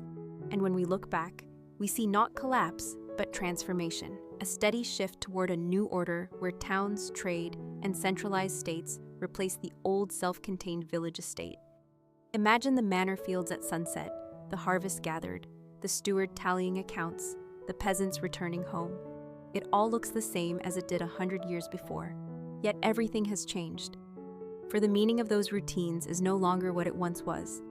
This is how the manors declined, softly, steadily, almost invisibly, until one day their dominance was gone, remembered only in the quiet echo of history. The quiet decline of the feudal manors can also be traced through the slow transformation of daily life. For what made the manors so central was not simply its land or its obligations, but the rhythm it imposed on the lives of those who lived within it. For centuries, the manor dictated when peasants worked, what they owed, how they were judged, and even how festivals and holy days were observed. Yet over time, these rhythms began to shift. Market days in nearby towns introduced new routines, pulling peasants away from the manor fields and into spaces of exchange. Fairs that once seemed distant became annual traditions, and the steady flow of coins began to alter the meaning of labor. Where once a peasant's obligation was measured in days of work on the lord's land, now it was increasingly measured in money, and money could be earned beyond the manor. This shift created a subtle but real freedom, for it allowed peasants to imagine lives not entirely bound to the manor's calendar. Lords themselves felt this change, for while their halls still stood and their authority still carried weight, the center of gravity was moving outward. Peasants who could choose how to spend their labor had more leverage, and lords who relied on money rents had less control over the details of production. The manor became less a system of command and more a system of accounts, and though the difference seemed small at first, it grew with each generation. Another quiet sign of decline was the change in community ties. The manor had once bound its people together through shared work, shared obligations, and shared dependence on the lord. But as peasants gained access to markets and towns, their networks widened. They formed guilds, they joined fraternities, they found new patrons beyond the manor. This expansion of community slowly eroded the manor's role as the center of identity. To be a tenant of a lord was still a fact of life, but it no longer defined the entirety of existence. In this subtle way, the manor's dominance faded. The role of the church also intersected with this decline. While the parish church remained at the heart of village life, larger ecclesiastical structures drew people's loyalties beyond the manor. Pilgrimages, indulgences, and church courts gave peasants and lords alike alternative paths of obligation and judgment. The church's influence widened horizons, and every widened horizon weakened the self-contained nature of the manor. Warfare and crisis, too, pushed the system toward change. The long wars of the late Middle Ages strained the resources of lords, forcing them to mortgage or sell land, reducing the size of their domains. The Black Death, with its devastating loss of population, reshaped labor markets, giving peasants new bargaining power. Even when attempts were made to lock peasants back into their old obligations, enforcement proved impossible. The bonds that had once seemed iron were now soft, stretched thin by centuries of change. The manor continued to function, but its power was hollowed out from within. To those living through it, the change was gradual, almost invisible, but when seen across centuries, the decline becomes clear. The manor had been a framework of life, but frameworks must adapt or fade, and the manor was too rigid to adapt fully. It gave way slowly, quietly, gently, leaving behind traces rather than ruins. Today we see those traces in the landscapes of Europe, in the pattern of fields, in the remains of manor houses, in the memories preserved in documents. The manor system did not end in fire, but in silence, not in sudden collapse, but in slow transformation. And as you imagine this world, think of the peasants still plowing, the lords still tallying rents, the bells still ringing for vespers, all seeming unchanged, and yet all living through a slow decline that they could scarcely perceive. It is in that slowness, that patience of history, that the story of the manors becomes not only a record of the past, but also a gentle rhythm for the present. A reminder that change often arrives quietly, softly, over the span of lifetimes. The quiet decline of the feudal manors was not only an economic or political matter, it was also a transformation of culture, of mindset, of how people thought about their place in the world. For centuries, the manor had been the unquestioned structure of life, defining identity through obligation and service. But as change crept slowly across the centuries, new ideas took root. Peasants who once believed that their role was fixed by birth began to see opportunities that reached beyond the fields of their lords. The growing presence of coins in daily life opened doors to choices, and choices led to aspirations. A family that once measured its wealth in grain, owed to the manor, might now measure it in silver pennies earned at market. This shift was gradual, but each coin placed in a peasant's hand weakened the invisible chains of manorial duty. Lords, too, were changing. While some tried to cling to the old model of direct service, others found that leasing land or commuting labor dues was more profitable, or at least more predictable. Yet in making these choices, they turned themselves from feudal overlords into landlords, and the manor became less a structure of loyalty and more a business arrangement. The relationship between lord and peasant, once deeply personal, became impersonal, and in that impersonality, the old system lost its heart. The decline also spread through the slow rise of literacy and record-keeping. Charters, contracts, and written agreements became more common, and as they did, obligations were recorded in ways that could be negotiated, contested, or revised. This weakened the unquestioned authority of custom, for what had once been accepted because it had always been so, could now be debated in writing. The manor court, once a place of oral judgment, gradually lost ground to written law, to royal courts, to new forms of justice. With each parchment sealed, the feudal order loosened a little more. Agriculture, too, continued to change. Innovations in plowing, the spread of the three-field system, and the steady clearing of land in earlier centuries had created surpluses that supported towns. But with surpluses came markets, and with markets came the weakening of self-sufficiency. A manor designed to feed only itself was now drawn into wider exchange, and the more it relied on that exchange, the less closed and feudal it became. The manor still existed, but its function was no longer the same. It was a piece of a larger economic puzzle, no longer the whole picture. Crises also shaped this slow decline. The famines of the early 14th century, followed by the devastating mortality of the Black Death, shook the foundations of manorial life. Fields went untended, rents went unpaid, obligations lapsed, survivors found themselves in demand, their labor suddenly precious, and with that leverage they pressed for better conditions. Lords could not resist forever, and concessions became permanent. Over generations, the balance shifted, the weight of obligation tilting slowly toward freedom. The manor endured, but it endured in altered form, no longer the rigid center of all life, but a fading framework. To those living within it, the decline was not obvious. The fields were still plowed, the bells still rang, the steward still tallied accounts, but beneath the surface, the meaning of it all had changed. The manor that had once seemed eternal was quietly dissolving into something else, something less rigid, something more open. And when we reflect on this process, we see that it was not collapse, but transformation. Not a sudden end, but a long fading. The quiet decline of the feudal manors reminds us that history often moves at the pace of centuries, and that what seems permanent may slowly, gently, lose its strength until it is only memory. Imagine, as you rest, the manor at dusk. The lord in his hall, the peasants in their cottages, the fields stretching silent into the distance. It appears unchanged, yet time is undoing it, softly, patiently, as it undoes all things. As the late Middle Ages unfolded, the quiet decline of the feudal manors became ever more apparent, though it was never marked by a single moment of collapse, but rather by centuries of steady erosion. The manor remained in outward form, its hall still standing, its fields still tilled, its obligations still recorded, yet its essence was fading.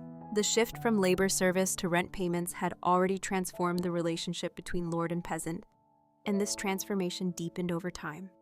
What had once been bonds of duty, reinforced by custom and enforced by local courts, became mere transactions, negotiable and flexible. Peasants who paid rents found they could seek work in towns, earn wages, and return with money to meet their obligations. And in this mobility lay the weakening of the manor's control. Lords, once the direct masters of production, became landlords managing accounts. Their power narrowed to income rather than command. The manor was no longer the unquestioned center of rural life, but only one element among many in a society that was expanding outward. The quiet decline also revealed itself in the diminishing authority of the manor courts. Once these courts had judged disputes, punished thefts, and enforced services, but as royal justice spread, the authority of the crown's courts grew stronger. Peasants discovered that they could appeal beyond their manor, and with every successful appeal, the local lord's authority weakened. The law that had once bound them tightly now offered avenues of escape. Even lords themselves found that they were subject to greater control from monarchs, who demanded taxes, enforced uniform laws, and raised armies larger than any manor could resist. In this broader political context, the manor's autonomy was steadily reduced. Another factor in the slow decline was the growth of markets and long-distance trade. The manor had once been self-sufficient, but by the 15th century, it was increasingly tied to the movement of goods across regions. Grain, wool, and timber flowed outward, while salt, iron, and cloth flowed in. This constant exchange tied the manor to forces beyond its walls, and the more it relied on markets, the less it resembled its original closed system. Peasants too began to think less of obligations to their lord and more of opportunities to earn profit, to buy, to sell, to improve their own lot. The quiet rise of individual ambition eroded the collective routines that had once defined manorial life. Demographic changes also played their part. The Black Death and subsequent plagues had reduced the population, and although recovery came, the balance between labor and land had been altered permanently. Labor remained valuable, and peasants held greater bargaining power than before. Attempts to restore old obligations often failed, and even when laws were written to bind workers, enforcement proved impossible over the long span of generations. The manor system, designed for a world of abundant labor and scarce land, no longer fit the new reality.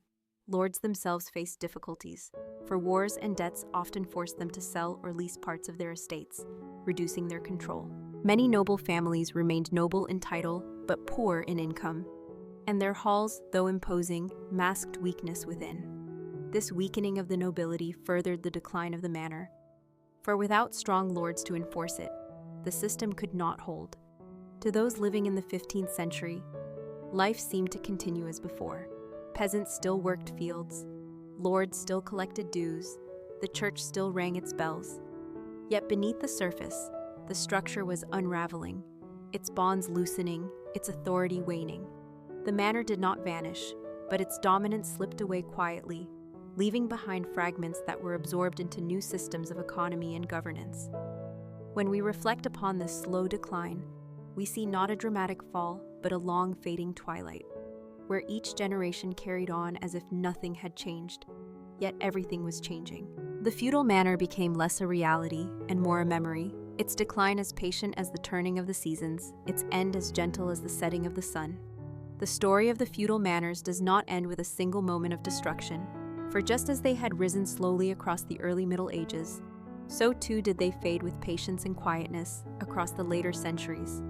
By the 16th century, the manor still existed in outward form, its halls standing, its lands divided, its tenants bound by agreements, but the essence that had once made it the very framework of society was gone. The decline was not a sudden collapse, but a transformation, as obligations once fixed became negotiable, as rents replaced services, as markets replaced subsistence, and as royal authority replaced local courts. Lords who once commanded labor now counted coins.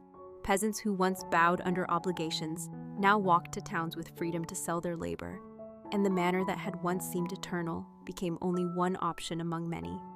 The slow decline of feudal manors was marked by continuity, for the routines of plowing, sowing, harvesting, and paying dues continued. But each generation felt the weight of those routines lessen. A lord's steward still kept tallies, but the tallies were in silver rather than in chickens or days of labor. A peasant still owed something to his lord, but what he owed could be measured, bargained, or avoided. The church bells still rang, the village still gathered, but the meaning of it all was shifting. The manor was no longer the absolute container of life, but a fading framework within a wider and more complex world. The quiet decline can also be seen in the fate of the nobility, for as monarchs grew stronger, nobles found their role reduced. They remained figures of status, but their power rested less on their manners and more on royal favor, on offices granted at court, on connections to wider politics. The manor that once gave them authority became a symbol more than a source, and symbols alone could not sustain the old system. Peasants, meanwhile, became increasingly tied to the rhythms of markets and wages, their lives shaped less by feudal custom and more by the larger currents of trade and state. The manor lingered as a physical presence, but its social role dissolved. What was left was memory, a sense of how life had been organized, rather than the living structure itself. To imagine this end is not to picture ruins or sudden emptiness, but to imagine twilight, a long evening in which the outlines remain, but the light fades. A peasant still bends to cut the harvest, but he does so with coin in mind, not obligation. A lord still sits in his hall, but he does so counting debts, not issuing commands. A village still gathers for mass, but its ties stretch beyond the manor into towns and markets. The decline is complete, yet it is quiet. A transition that feels natural rather than violent. The quiet decline of feudal manors teaches us that systems which seem permanent can change not by crashing but by fading, not by breaking but by loosening, until one day they are gone without anyone noticing the exact moment. The manors of medieval Europe lived for centuries, and for centuries they faded. Their end stretched across time so gently that it seemed almost invisible. And when we look back today, we see their traces in the patterns of fields, in the ruins of manor houses, in the documents preserved in archives. Their story lingers, but as a memory, a whisper of how people once lived. And so the tale closes not with the clang of swords or the fall of walls, but with silence, with the gentle passing of a way of life into history. The manor had been this world, but the world moved on, slowly, patiently, as it always does. And so, our old story has come to an end. Before we move on, I kindly ask you to give this video a like and subscribe to the channel so you won't miss the nights ahead.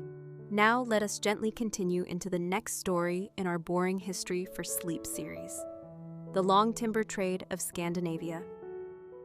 In the far northern lands of Europe, where dense forests stretched for miles and winters lingered long, the story of the Scandinavian timber trade began slowly, quietly, as men with axes moved among tall trees and rivers carried logs toward distant seas. Timber was not a luxury, but a necessity, for in the medieval world, wood was the foundation of nearly everything. Houses were framed with it, ships were built from it, fires depended upon it, and tools were fashioned from it. Scandinavia, with its endless forests, became a source of supply that reached far beyond its own borders. And yet, like so many parts of history, the growth of this trade was not swift or dramatic. It unfolded gradually, tree by tree, shipment by shipment, across centuries. In the early days, local needs defined the rhythm. Villagers cut timber for their own homes. Lords claimed forests for their estates, and monasteries organized the felling of trees for churches and cloisters. But as towns across Europe grew, demand for timber expanded. Cities needed beams for buildings, merchants needed ships for trade, and rulers needed fleets for war. Slowly, eyes turned northward, toward the forests of Norway, Sweden, and Finland, where wood grew tall and plentiful. The long timber trade of Scandinavia began to take shape as rivers became highways, floating logs from inland forests to coastal ports, where they were loaded onto ships bound for distant markets. This trade was slow because timber itself was heavy, difficult to move, dependent on the pace of water and wind. Men labored for weeks to fell trees, strip branches, and prepare logs, then more weeks to guide them downstream, and more still to load them aboard ships. Each stage required patience, and patience defined the trade. Merchants who purchased Scandinavian timber brought it south to build the houses of the Low Countries, the ships of the Hanseatic League, the bridges of Germany, and the churches of England. In every beam laid, one could trace the silent labor of men in the northern forests, far from the cities they supplied. The expansion of the trade was gradual, tied to the slow growth of Europe itself.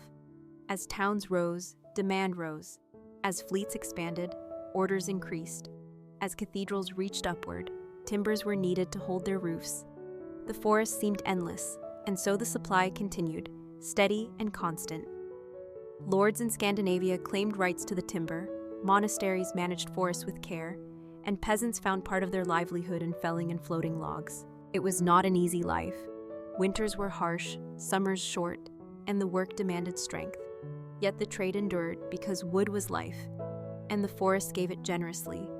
To imagine the beginning of the long timber trade is to picture not bustling cities or crowded markets, but the quiet sound of axes in the forest, the slow creak of logs dragged over frozen ground, the steady splash as rafts drifted downstream. It is to picture men wrapped in cloaks, guiding their timber through icy waters, knowing that far away someone would raise a roof beam or set a keel upon the very wood they had cut. The long timber trade of Scandinavia was not glamorous, it was not sudden, but it was enduring. Like the forests themselves, it grew slowly, year after year, century after century, until it became one of the quiet foundations of Europe's life. And as you let this story settle, imagine the forests standing tall, the rivers moving steadily, the ships waiting at the harbors, and the patient rhythm of men repeating the same labor across generations. It was this slowness, this persistence, that defined the trade, and it is this same slowness that makes it a story to drift into sleep with, calm and steady as the growth of trees.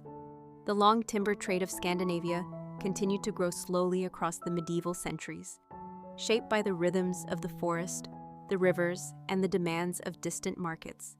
Timber was unlike other goods, for while cloth, grain, or salt could be measured in small units and carried easily, wood was heavy, bulky, and dependent upon careful handling.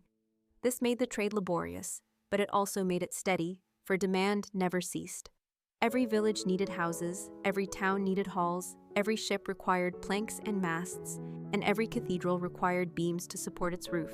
Scandinavia, with its vast forests of pine, fir, and oak, offered an endless resource, and so the trade endured. The process began deep in the forests, where men with axes cut trees in the cold silence of winter. Winter was the chosen season because frozen ground allowed heavy logs to be dragged more easily, and the absence of leaves made trunks lighter. Cutting was hard work, requiring strength and patience, and felling even a few trees could take days. Once felled, the trees were trimmed, branches cut away, and trunks left to dry. When spring arrived, The logs were dragged to rivers and streams, tied together, and floated downstream. This part of the trade was dangerous, for logs could jam, rafts could break, and men guiding them risked being swept away in the cold waters. Yet generation after generation performed the same work, and the rivers of Scandinavia became highways of wood, carrying the wealth of the forest toward the sea.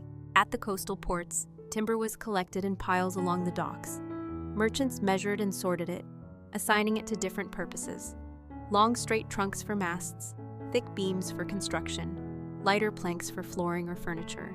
Ships were loaded slowly, for each piece of wood had to be carried and stacked carefully to balance the vessel. The voyage southward was equally slow, dependent on the winds, but once arrived, the timber was welcomed eagerly. In the Low Countries, it built the framework of towns. In England, it shaped the hulls of ships. In Germany, it raised the beams of merchant houses. And in France, it held the vaults of churches. Everywhere, wood was essential, and everywhere, Scandinavia's forests provided it. The trade was not glamorous, for it lacked the sparkle of spices or the luxury of silks, but it was steady and indispensable. Without it, cities could not grow, ships could not sail, and households could not endure the winters. The long timber trade was also supported by the cooperation of merchants, peasants, and lords. Local peasants earned their living by felling and floating logs, while lords claimed rights to forests and levied dues on the trade. Merchants connected the supply of the north with the demand of the south, negotiating prices and arranging voyages. Each part was necessary, and together they created a system that moved slowly but firmly. The expansion of the trade reflected the expansion of Europe itself, for as towns grew larger, as fleets grew stronger, and as populations increased, so too did the demand for timber. Scandinavia's forests seemed endless, and so the supply continued, year after year, century after century. To imagine the long timber trade is to see the quiet persistence of labor, men cutting trees in the snow, dragging logs across frozen ground, guiding rafts through spring floods, stacking timber on the docks, and loading ships that sailed slowly south. Nothing about it was sudden, nothing dramatic, but in its repetition lay its strength. The long timber trade of Scandinavia reminds us that history is not only built on battles or inventions, but also on the steady provision of necessities, carried out by ordinary men whose names are forgotten, but whose labor held up the roofs of Europe. And as you picture this world, imagine the forests standing tall, the rivers flowing steadily, the harbors waiting in silence, and the slow rhythm of men repeating the same work across generations. It is this rhythm, patient and enduring, that defined the long timber trade, and it is the same rhythm that makes the story a gentle companion for rest. The long timber trade of Scandinavia was not only a matter of cutting trees and floating them downriver, it was also a story of organization, of slow cooperation between distant places, and of the quiet endurance of a system that lasted for centuries.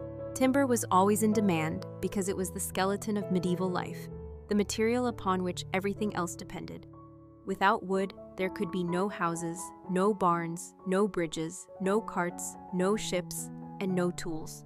Stone might have formed the walls of castles and cathedrals, but it was timber that gave them their roofs, their scaffolding, and their support.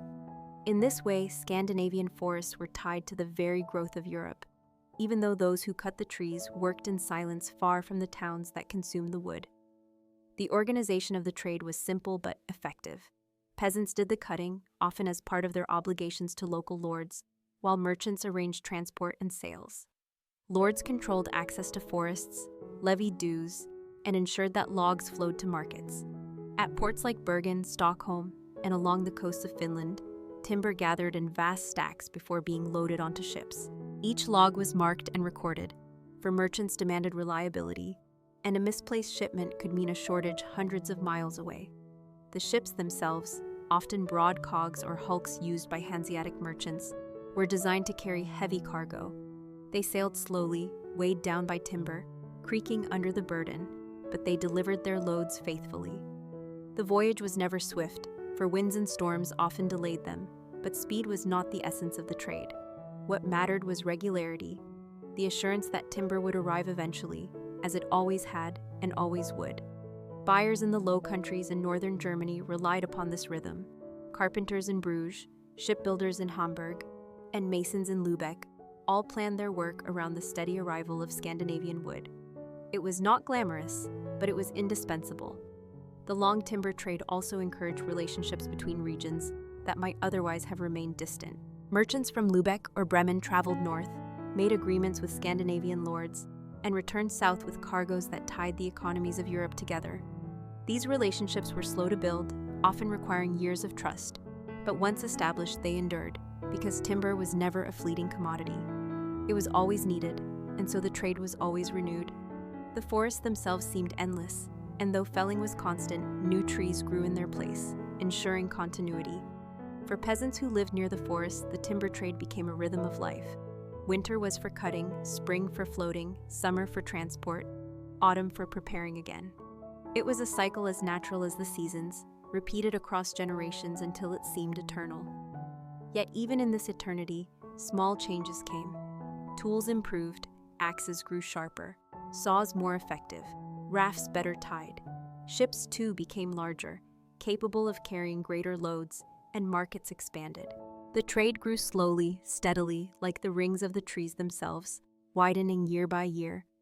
To imagine this world is to picture not bustling streets, but quiet labor, men with steady hands working in snow-covered forests, guiding rafts on cold rivers, hauling logs onto docks. The air filled with the smell of pine, the sound of creaking wood, the splash of water, the murmur of merchants counting coins. The long timber trade of Scandinavia was not an event but a process, a patient unfolding across centuries, shaping the lives of people who never thought of themselves as part of history but who, by repeating their labor, built the framework of Europe. And as you reflect upon their story, imagine the endless forests stretching into the horizon, the rivers flowing silently toward the sea, and the ships waiting to carry their burden. This was the rhythm of the trade, slow, steady, and enduring, a rhythm that soothes the mind as surely as it once built the world. The long timber trade of Scandinavia reached deeper into the life of Europe as centuries passed, not through sudden bursts of expansion, but through the slow and patient growth that matched the nature of the forests themselves. Each tree took decades to mature, and so too did the trade take decades to shape itself into a system that endured. The forests of Norway and Sweden, dense with pine, fir, and oak, became the silent providers of the material that underpinned medieval and early modern life. Merchants and craftsmen across Europe learned to depend upon this northern supply, for while other goods might fluctuate in fashion or availability, timber was always required. It built homes for peasants and palaces for nobles, ships for merchants and fleets for kings, barns for grain and bridges over rivers. Without wood, little could be achieved, and Scandinavia's forests seemed endless. The rhythm of the trade followed the rhythm of the seasons. Winter remained the time for cutting, when the frozen ground allowed logs to be dragged more easily to rivers. The sound of axes echoed through snow-laden forest as men labored slowly, felling one tree at a time, stripping branches, and preparing trunks for transport. Spring brought thaw, and with it the movement of timber toward the sea. Logs were bound into rafts, floated down rivers, and guided by men who knew every bend, every current, every danger of the waters. Accidents were common, but patience prevailed, for this was the way it had always been done. At the coasts, harbors filled with timber, stacked in great piles that smelled of resin and sap, waiting for ships to carry them southward. The ships were often heavy cogs or hulks, broad and slow but steady, capable of bearing the weight of beams, planks, and masts. Once loaded, they creaked across the North Sea or the Baltic, their cargo destined for distant markets. The journey was long, and storms could delay them, but the merchants knew that eventually the timber would arrive. In the Low Countries, it framed the tall houses that lined canals. In England, it built ships for trade and defense. In Germany, it supported the roofs of churches and guild halls. In France, it provided beams for bridges and towers. Each piece of wood carried the labor of Scandinavian peasants into the heart of Europe. The long timber trade was not only about supply, but also about relationships. Scandinavian lords controlled forests and levied duties. Peasants cut and floated the wood, merchants arranged sales and transport, and foreign buyers provided the demand. These ties were maintained slowly, built on trust and repetition. Contracts were signed, privileges granted, and routes established. not in haste but through years of negotiation and adjustment. Once set, they endured, for timber was always needed and the forests always gave more. The trade bound Scandinavia into the wider world, connecting remote villages of the north with the busy markets of the south. Over time, it became an invisible thread of Europe's growth, steady and unbroken. Even the Hanseatic League, with its web of trade across the north, relied upon Scandinavian timber, for without it their ships could not be built, their warehouses could not stand, their cities could not expand. In this way, the long timber trade was not just a background detail, but a foundation of the era. Yet for those who lived within it, the trade did not feel dramatic. It was simply life, repeated from father to son, generation to generation. Men rose in winter to fell trees, in spring to float logs, in summer to stack timber on the docks, in autumn to prepare again. The work was hard, the rewards modest, but the rhythm steady, and in that steadiness lay the endurance of the trade. To picture this world is to see forests stretching endlessly, rivers glistening under the sun, harbors lined with wood, and ships heavy with cargo. It is to hear the creak of ropes, the splash of water, the steady thud of axes in the snow. The long timber trade of Scandinavia was never sudden, never fast, but always persistent, always reliable, always present.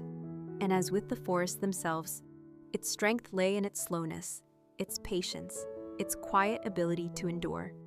The long timber trade of Scandinavia was not only an exchange of goods, but a slow shaping of landscapes, communities, and economies over centuries. As forests were cut, new ones grew, and the rhythm of renewal matched the rhythm of demand. The people who lived among the trees saw their lives defined by the steady pattern of felling, floating, and shipping. And though their names are forgotten, their labor stretched outward into the very framework of Europe. Timber built the skeletons of towns, supported the beams of churches, formed the hulls of fleets, and filled the homes of ordinary people. Without it, daily life would have faltered. Yet the trade was not a rush of commerce, but a steady stream that never dried. Each log cut in Norway or Sweden could take months to reach its destination, traveling from axe to raft, from river to dock, from ship to foreign shore. This slow pace made the trade predictable, for merchants knew that wood would arrive in time, if not quickly. Buyers waited patiently, for timber was not a luxury that could be replaced, but a necessity that was worth the wait. In this way, the long timber trade was built upon patience, both of those who supplied and those who consumed. Lords in Scandinavia claimed rights to vast tracts of forest, marking boundaries and asserting control. They collected dues from peasants, levied taxes on merchants, and often negotiated privileges with foreign buyers. Monasteries, too, held forests, using their timber to build cloisters or to sell for income. Peasants, meanwhile, saw timber as both obligation and opportunity. Some cut trees because they had to, bound by duty, while others found ways to profit, selling extra logs or hiring themselves to merchants. In this way, the timber trade touched every level of society, weaving itself quietly into the life of villages, towns, and ports. The long timber trade also revealed itself in the harbors, where great piles of wood stood waiting for shipment. At Bergen, stacks of pine lined the docks, their smell filling the air. At Stockholm, merchants measured and sorted trunks, separating masts from beams. At ports along the Gulf of Finland, rafts of logs floated at anchor, ready to be hauled aboard ships. These scenes were not unique, for they were repeated year after year, century after century, until they became ordinary. Yet in their ordinariness lay the strength of the trade. No single voyage was remarkable, but the repetition built a system that endured. Foreign merchants came to rely upon it. Shipbuilders in the Low Countries timed their work to the arrival of Scandinavian masts. Carpenters in London depended on the beams floated down Swedish rivers. Craftsmen in Germany framed their guild halls with Norwegian planks. Each piece of wood was part of a quiet network that stretched across seas and borders. The forest seemed endless, and so the supply continued. To imagine this trade is to picture slow movement, the swing of an axe in the snow, the dragging of logs across ice, the floating of rafts on spring floods, the loading of beams in summer harbors, the creak of ships carrying weight southward. It is to picture not excitement but routine, not drama but repetition. This was the nature of the long timber trade. It did not blaze brightly, but it endured like the trees themselves, growing slowly, standing tall, providing steadily.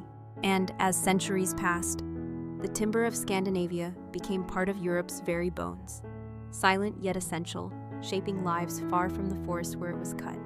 The long timber trade of Scandinavia unfolded not as a story of sudden triumphs or spectacular events, but as a patient weaving of connections that bound remote northern forests to the wider world.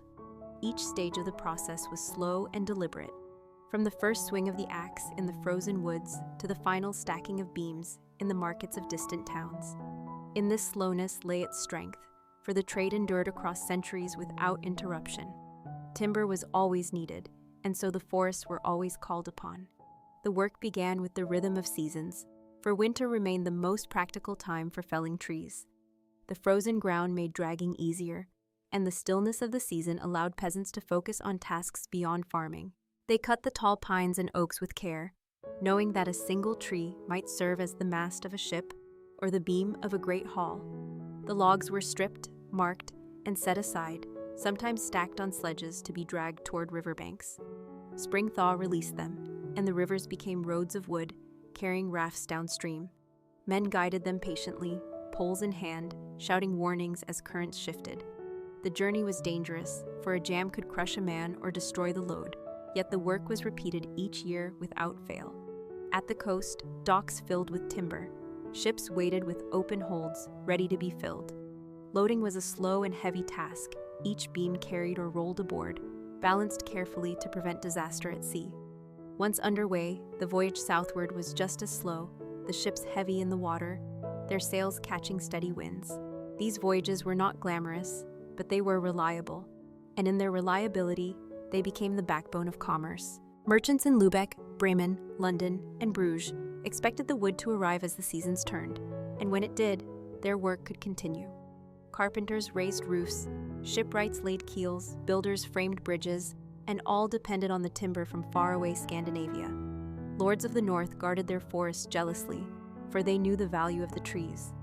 They levied dues on each load, claimed shares of the profit, and used the wealth to strengthen their own positions.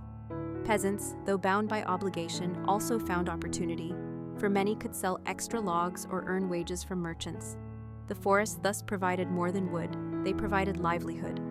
The trade linked remote villages to distant markets, binding together people who might never meet but who depended upon each other's work. A peasant cutting trees in Sweden could not imagine the carpenter in Ghent who would shape the beam, yet their lives were connected by the long, slow chain of timber. Over time, improvements came. Better tools made felling easier, stronger ships carried larger loads. Merchants developed clearer contracts, and markets became more organized. But even with change, the rhythm remained. Winter felling, spring floating, summer shipping, autumn preparation. The cycle repeated endlessly, as steady as the growth rings of the trees themselves. The forest seemed inexhaustible, and though centuries of cutting passed, new trees grew, ensuring continuity. The long timber trade was therefore less a story of progress than of persistence, of repetition that built an enduring system. To reflect upon it is to picture the endless patience of men who labored without hurry, who trusted in the seasons, who accepted danger and hardship as part of life. Their names are forgotten, yet their labor shaped Europe, quietly, steadily, without noise. The beams that held up cathedrals, the masts that carried ships across seas, the frames of houses in distant towns, all bore the silent mark of Scandinavian forests.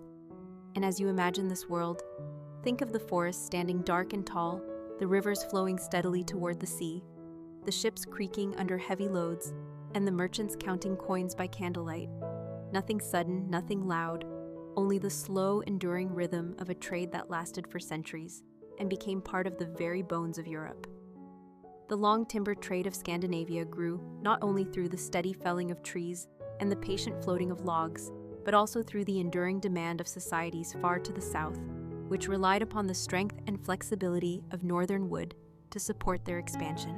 In towns of the Low Countries, in ports along the English coast, in cities of northern Germany, and in markets that stretched inland along rivers, timber from Scandinavia became an invisible but constant presence. Its arrival was never rushed, for ships carrying it sailed heavy and slow, Yet the rhythm of supply was dependable enough that entire industries came to rely upon it. Shipbuilding was perhaps the most significant. For the masts of tall vessels, the planks of their hulls, and the beams of their decks required strong and straight timber, the kind that Scandinavia's forests could provide. Merchants who sought to trade across seas, rulers who sought to command fleets, and towns that depended on fishing alike all turned northward for their wood. Each mast raised on a ship in Amsterdam or Hamburg could be traced back to men who swung axes in the frozen silence of a Swedish forest. Another great consumer of timber was construction, for medieval and early modern buildings were supported not only by stone, but by wood. Roof beams, scaffolding, interior frames, and floors all demanded reliable supplies. Cathedrals that rose toward the heavens with walls of stone still depended upon timber for their roofs, for the skeleton of arches required wooden supports, and the vaults could not be raised without scaffolding built of long beams. Scandinavian timber thus lay hidden in some of Europe's greatest monuments, unseen but essential. The demand was constant, and the trade grew with it, not quickly, not dramatically, but steadily, season by season, generation by generation. The system that supported the trade was built on repetition. Peasants cut trees each winter, rafts floated each spring, ships sailed each summer, merchants tallied accounts each autumn. Lords collected dues, monasteries oversaw estates, markets absorbed the wood, craftsmen shaped it into beams, planks, or masts, and buyers used it for ships, houses, or tools. This cycle, repeated endlessly, gave the trade a rhythm that matched the slow pulse of history itself. There were risks, of course, storms that sank ships, floods that destroyed rafts, fires that consumed warehouses.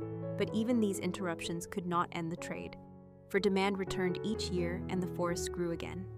The forests themselves seemed inexhaustible, stretching endlessly across Scandinavia, their tall pines and oaks promising supply without end.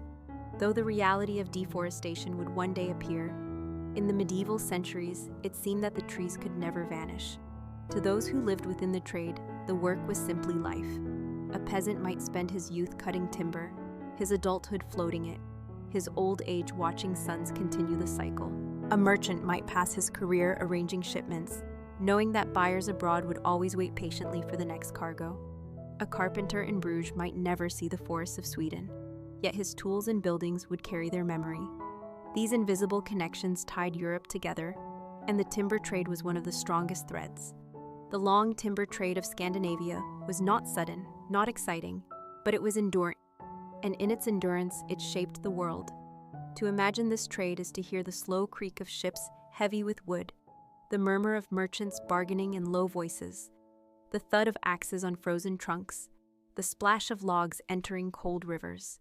It is to see harbors lined with timber, villages defined by forests, and markets waiting for cargoes that always, eventually, arrived. It is to sense the patience of history, where nothing dramatic occurs, yet everything changes, quietly, steadily, across time. The long timber trade of Scandinavia was not simply a chain of labor from the forest to the markets. It was also a reflection of how slowly and steadily human societies depended on the same essential resources across centuries. Timber was never a luxury to be admired and discarded. It was the foundation of life. And in that role, it held a permanence that gave the trade its quiet endurance. From the villages of Norway to the ports of Denmark, from the forests of Sweden to the inlets of Finland, the rhythm of cutting and floating and shipping continued with little change, each season repeating the last. The peasants who lived among the trees did not think of themselves as part of a great European system. Yet every log they felled would one day support a house in Bruges, or a ship in Hamburg, or a church in London. Their labor, ordinary and repetitive, tied them invisibly to people far away. This connection was not dramatic, but it was real, and it endured. At the heart of the trade was patience, for timber moved slowly, and all who relied upon it learned to accept delay. A beam might take months to travel from a snowy forest to a southern market, and yet buyers waited, for there was no substitute. The slowness itself created stability, for expectations were set not by haste, but by rhythm. Shipbuilders knew when to expect masts. Carpenters knew when beams would arrive. Merchants planned their ledgers around the timing of the seasons. The entire system was built upon trust and continuity, and continuity was maintained through repetition. Scandinavian lords controlled the forests, asserting rights over the trees and collecting duties from the trade. Monasteries managed their lands with equal care, sometimes selling timber directly, sometimes granting peasants the right to cut in exchange for a portion of the yield. Merchants arranged voyages and sales, building networks of trust that stretched across seas. Each role was small, but together they formed a structure as strong as the beams they produced. The forests themselves shaped the trade, for each type of wood had its use. Oak, hard and durable, was prized for ships and fortifications. Pine and fir, tall and straight, served as masts and beams. Birch and other lighter woods were used for tools and furniture. Every tree had a purpose, and every log found its way into the fabric of European life. The process of felling, floating, stacking, and shipping was slow, but it was reliable, and it continued across generations with little change. Improvements came in small steps: better saws, stronger ships, clearer contracts. But the essential rhythm remained the same. To imagine the long timber trade is to imagine a world without rush, where labor unfolded at the pace of the seasons, where merchants waited patiently, and where forests renewed themselves slowly. It is to picture the snow-laden woods, the men with axes striking rhythmically, the frozen ground carrying sledges of logs, the rivers swelling with spring meltwater as rafts drifted downstream. It is to picture docks filled with resin-scented piles of timber, ships creaking under their loads, and merchants quietly counting coins in candlelit rooms. Nothing about it was sudden, yet everything about it was essential. The long timber trade of Scandinavia teaches us that history is not only about kings and battles, but also about the steady flow of necessities, carried by ordinary people whose work sustained the lives of many. Their names are forgotten, their labor unseen, yet their contribution endures in the beams that still hold ancient roofs and the planks that once carried ships across the seas. And as you let this story settle, imagine the calm persistence of the forests, the slow patience of rivers, the steady repetition of work across centuries. That was the essence of the long timber trade, quiet, enduring, and as constant as the growth of the trees themselves. The long timber trade of Scandinavia, by the later Middle Ages, had already become so deeply woven into the life of Europe that it was impossible to imagine towns and cities functioning without it. Yet it still advanced at the same slow and steady pace that had always defined it. Timber moved at the speed of forests, rivers, and winds, and so did the trade. There was no rushing it, for trees needed decades to grow. Logs needed seasons to be floated, and ships needed patience to sail heavy with their loads.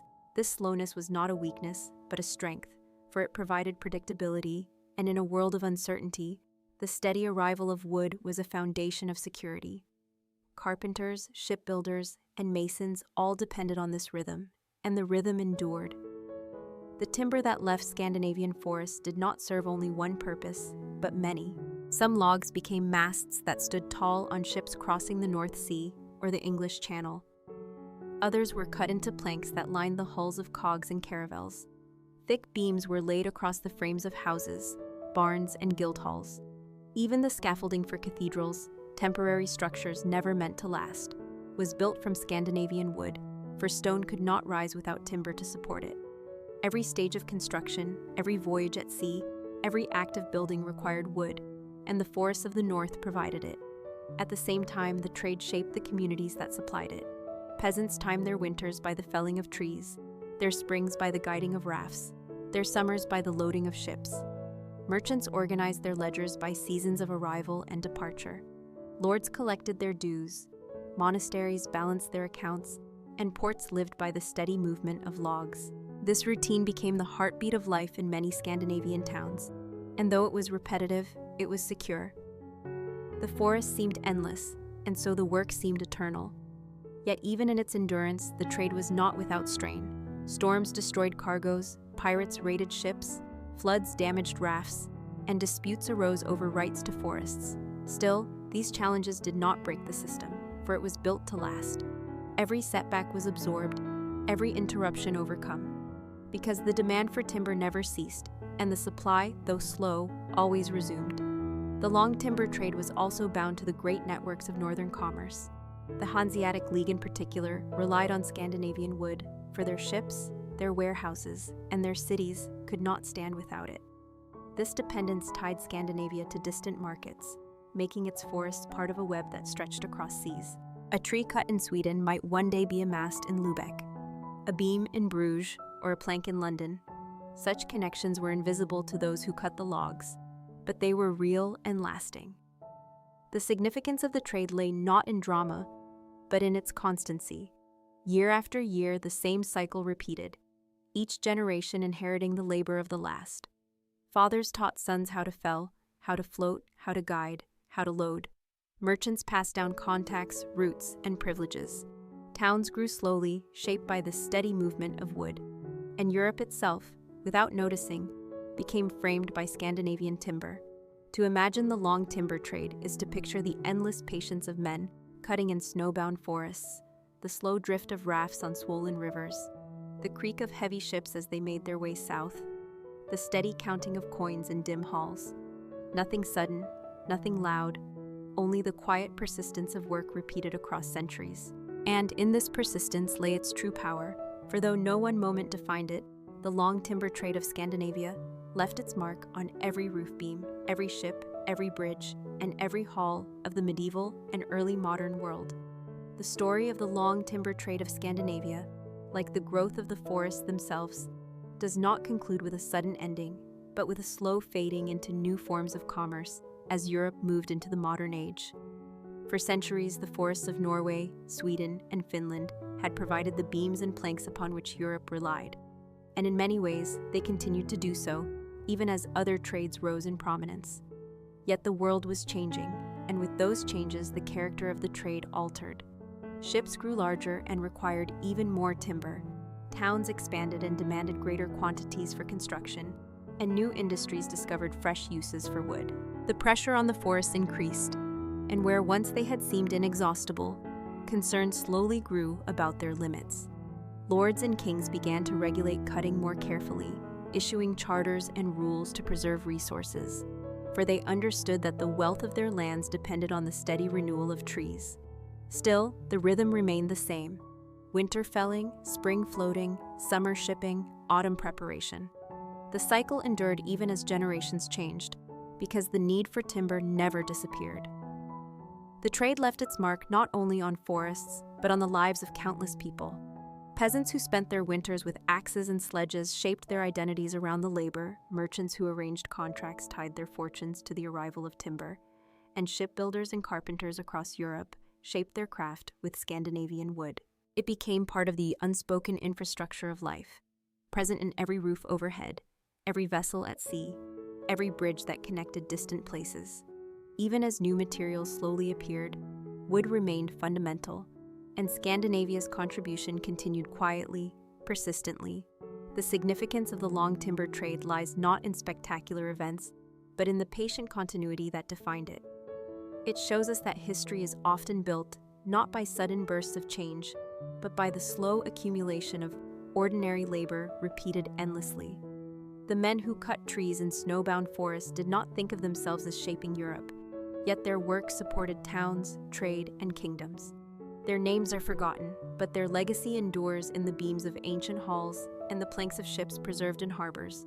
The forests themselves still whisper of that past, for though many have been cut and replanted, the memory of centuries of labor lingers in the patterns of land and water. To imagine the end of the story is not to picture silence, but transformation. As the trade shifted into new forms, adapting to new demands, but always carrying forward the same essence: patience, repetition, endurance.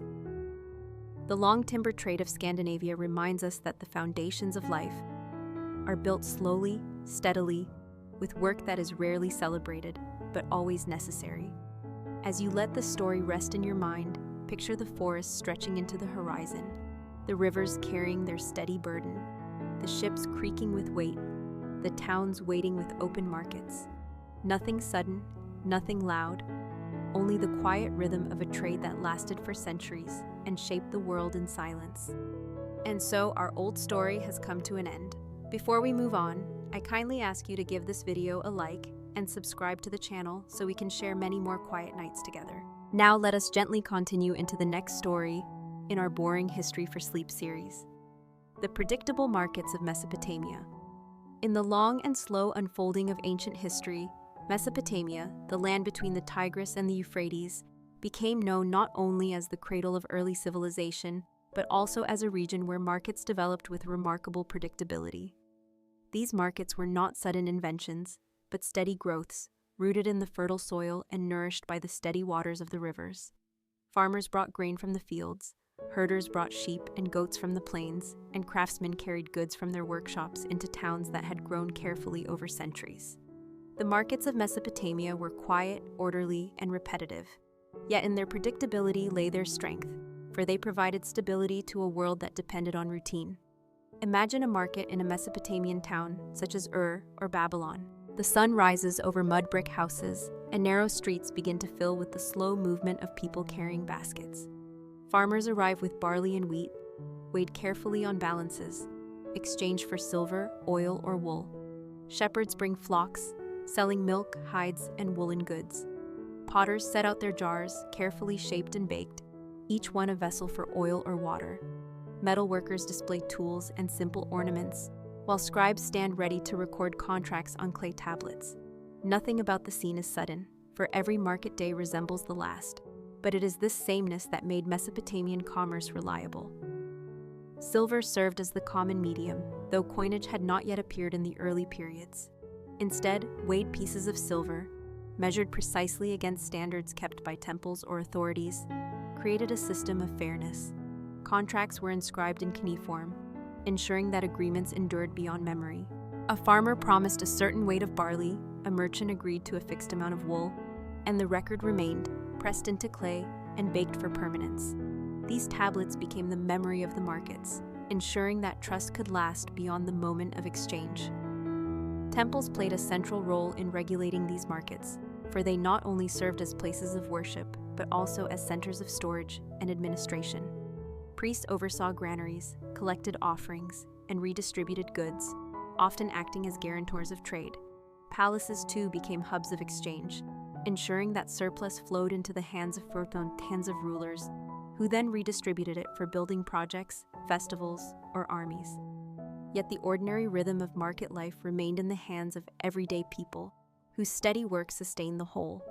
To imagine these markets is to hear the soft murmur of bargaining, the clink of silver on scales, the rustle of grain poured into baskets, the low bleating of animals tied nearby. It is to picture rows of stalls shaded by simple cloths, dust rising under the feet of traders, and scribes quietly inscribing contracts.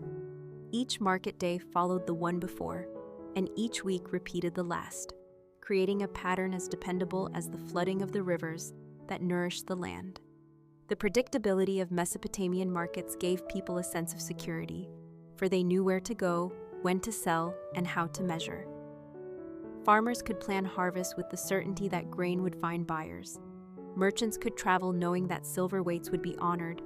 Craftsmen could produce pottery, textiles, or tools without fear that their goods would be rejected. Over centuries, this regularity gave rise to a culture of trust and exchange, a trust that made cities thrive.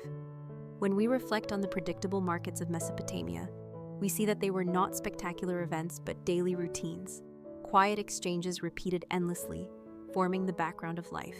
They remind us that history is built not only on kings and conquests, but on the steady hum of ordinary commerce, the patience of farmers, the care of scribes, the rhythm of markets that never rushed, never surprised, but always provided.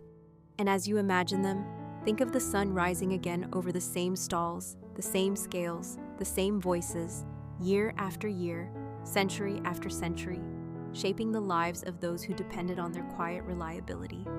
The predictable markets of Mesopotamia were built not only on the steady presence of goods, but also on the systems that kept them orderly. For without rules, markets could not function, and in Mesopotamia the rules were written into clay and preserved for all to see. The Code of Hammurabi, inscribed in the 18th century BCE, outlined regulations for weights, measures, contracts, and debts, ensuring that no transaction was left uncertain. These laws created boundaries for trade, so that a farmer delivering barley, a herdsman selling sheep, or a merchant bringing foreign goods all knew what was expected. This predictability was not about sudden opportunity, but about the assurance that each market day would unfold much like the last, with the same scales, the same standards, the same agreements honored. Temples and palaces reinforced this structure, for they acted as centers of control where silver was weighed, grain stored, and loans recorded. Temples in particular became anchors of stability, offering both sacred legitimacy and practical oversight. Priests ensured that contracts were observed, that offerings were collected, and that goods entrusted to the temple granaries were safeguarded. Markets could thrive because they were tied to these larger institutions, which gave confidence to buyers and sellers alike. Predictability extended to the goods themselves, for Mesopotamia's economy revolved around staples whose value was steady.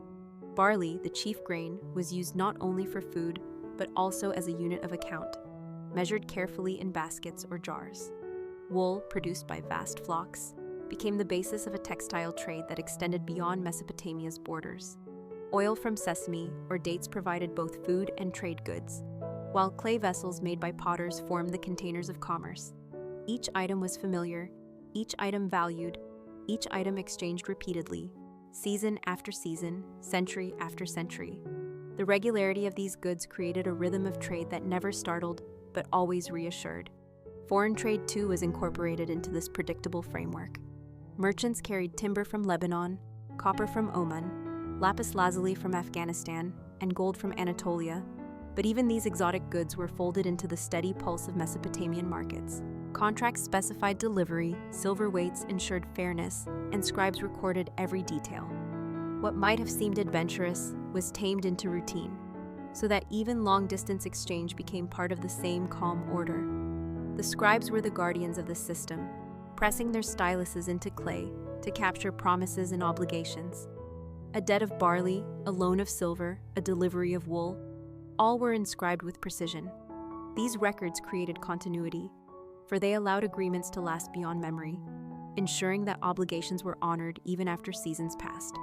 In this way, the markets of Mesopotamia became not just predictable but enduring, with stability reinforced by writing itself. To imagine these markets is to see rows of stalls shaded by woven mats, the air filled with the smell of grain and oil, the sound of animals tethered nearby, the murmur of traders speaking in steady tones. It is to picture scribes seated with clay tablets, merchants weighing silver on balances, priests overseeing the flow of goods, farmers pouring barley into baskets, women exchanging textiles, children watching quietly. Nothing was hurried, nothing surprising, everything familiar, reliable, and certain. The markets of Mesopotamia became a mirror of the rivers that sustained them, flowing steadily, flooding predictably, nourishing the land and the people without haste. And when we look back, we see that their true significance lay not in sudden changes, but in their stability, their ability to endure, their repetition across centuries.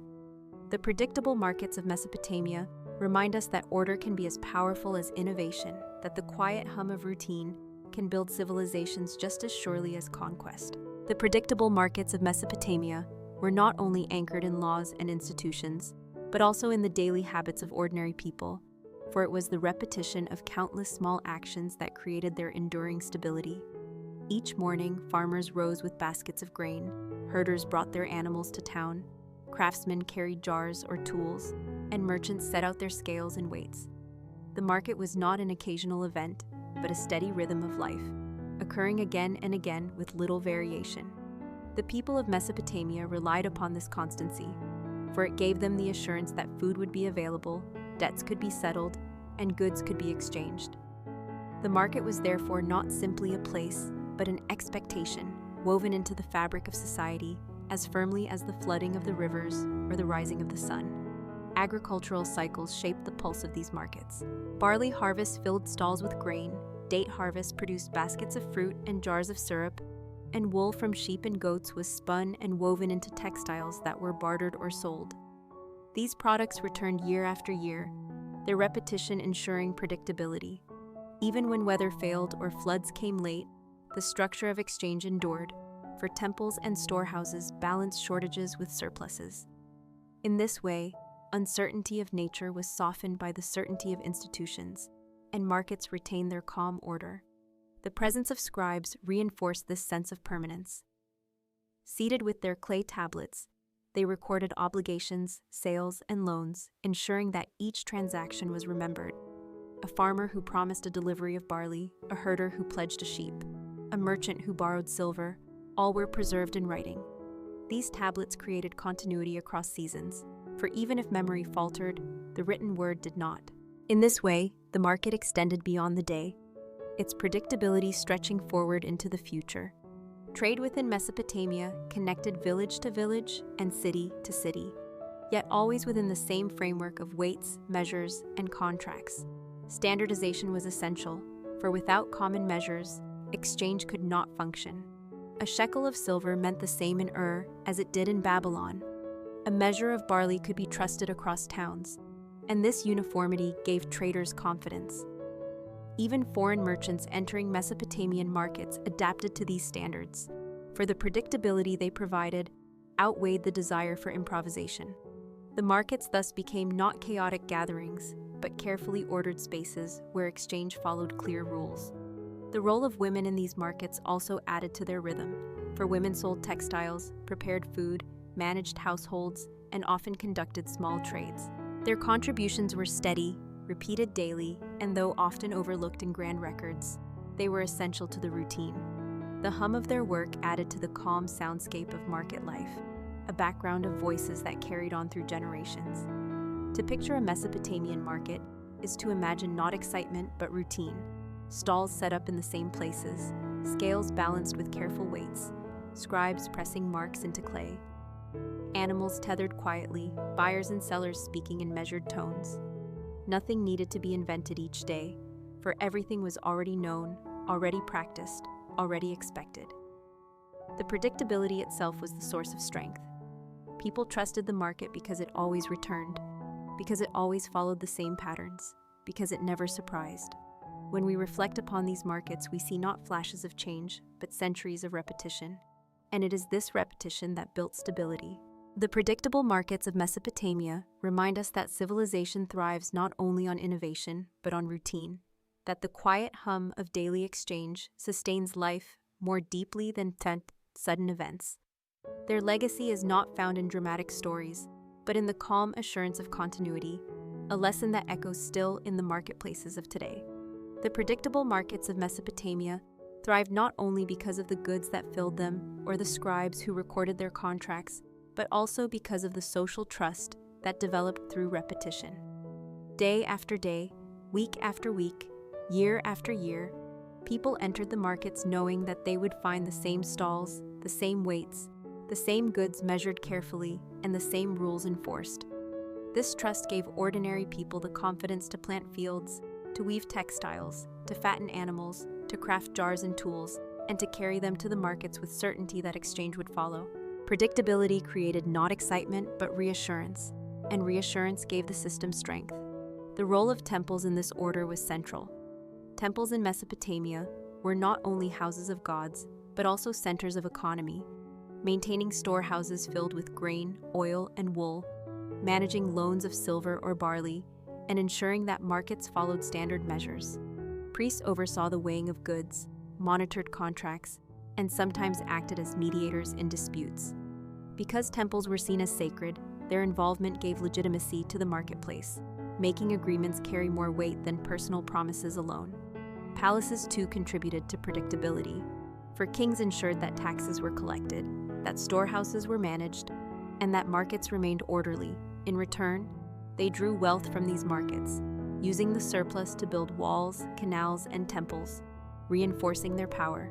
Yet beyond these grand institutions, it was the ordinary repetition of daily life that gave the markets their steady character. Farmers brought barley not in irregular bursts, but in seasonal cycles that matched the rhythms of the rivers. Shepherds sheared their flocks and spun wool at the same times each year, bringing textiles to town in familiar patterns. Potters and metalworkers created goods with techniques passed from father to son, producing vessels, tools, and ornaments that were recognizable across generations. Merchants from distant lands came to Mesopotamian cities, knowing that their lapis lazuli, their copper, their cedar wood would be accepted into this framework of trade, exchanged for silver measured on familiar scales. The predictability of Mesopotamian markets was also reflected in their physical spaces. Archaeological remains show rows of stalls built along main streets, open courtyards where animals were tethered, and storehouses near temples where grain was measured and redistributed. These layouts were not chaotic but organized, designed to handle the slow but steady flow of goods. The market was not a spectacle but a routine, a place where the same processes unfolded with little variation. For the people of Mesopotamia, the predictability of markets became as natural as the turning of the seasons. Children grew up watching their parents trade, learned the value of measures, practiced weighing silver, and inherited the habits of exchange. In this way, predictability was passed on as tradition, shaping the lives of generations. It was not an innovation that came and went, but a steady background, always present, always reliable. Even when floods disrupted harvests or wars disturbed regions, the markets returned, because they were the foundation of survival. To imagine these predictable markets is to hear the quiet sound of silver being weighed, the steady pouring of grain, the low voices of bargaining, the soft scratching of a scribe pressing a stylus into clay. It is to see the sun rising over the same stalls, the same goods, the same faces, day after day, century after century. Nothing rushed, nothing startling, only the calm rhythm of continuity. And in this continuity lay their power, for the markets of Mesopotamia sustained one of the world's earliest civilizations, not through brilliance or speed, but through patience and stability. They remind us that it is often the predictable routines, not the extraordinary events, that form the true backbone of human life. The predictable markets of Mesopotamia endured for centuries because they were built upon foundations that combined the stability of nature with the structure of human institutions. The Tigris and Euphrates rivers flooded with regularity, leaving behind fertile soil for grain, and this abundance made the production of barley, wheat, and dates reliable. Farmers could count on harvests, and because harvests were dependable, markets became dependable too. When peasants brought their goods to town, they knew there would be buyers, and when buyers came to the markets, they knew there would be sellers. This steady relationship created confidence that carried through generations. The markets of Mesopotamia were not chaotic gatherings, but carefully regulated spaces where predictability was reinforced through standardization. Weights and measures were carefully maintained, often kept in temples to ensure fairness. A shekel of silver or a measure of barley was the same in one town as in another, and this uniformity gave trust to trade.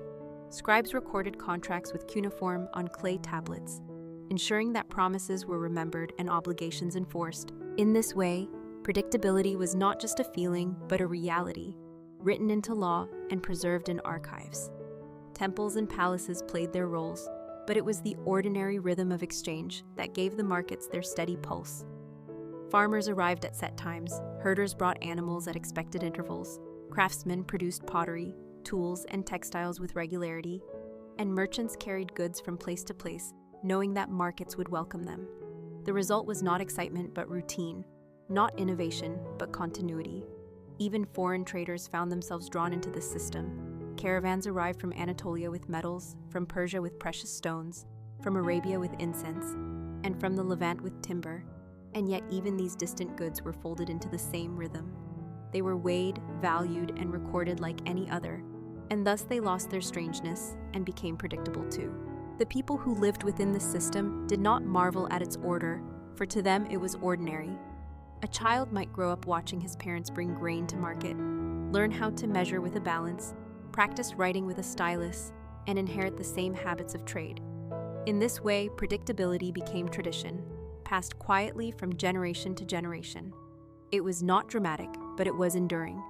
The markets of Mesopotamia also served as spaces of community, where news was shared, disputes settled, and alliances formed. While goods were exchanged, people talked, and through these conversations society was strengthened. Yet even here, predictability reigned, for the same families returned to the same stalls, the same scribes recorded agreements, the same voices echoed in the same places. To imagine a Mesopotamian market is to see rows of stalls filled with jars of oil, baskets of grain, bundles of wool, animals tethered in the shade, and people moving with calm purpose. It is to hear the quiet murmur of bargaining, the steady clink of silver being weighed, the soft scratching of clay tablets receiving new marks. Nothing rushed, nothing changed suddenly. Everything unfolded as it always had. This sameness was not dullness but strength, for it allowed people to build their lives with confidence that tomorrow would look much like today. And when we reflect upon these markets, we see that their power lay not in drama, but in repetition, not in innovation, but in stability.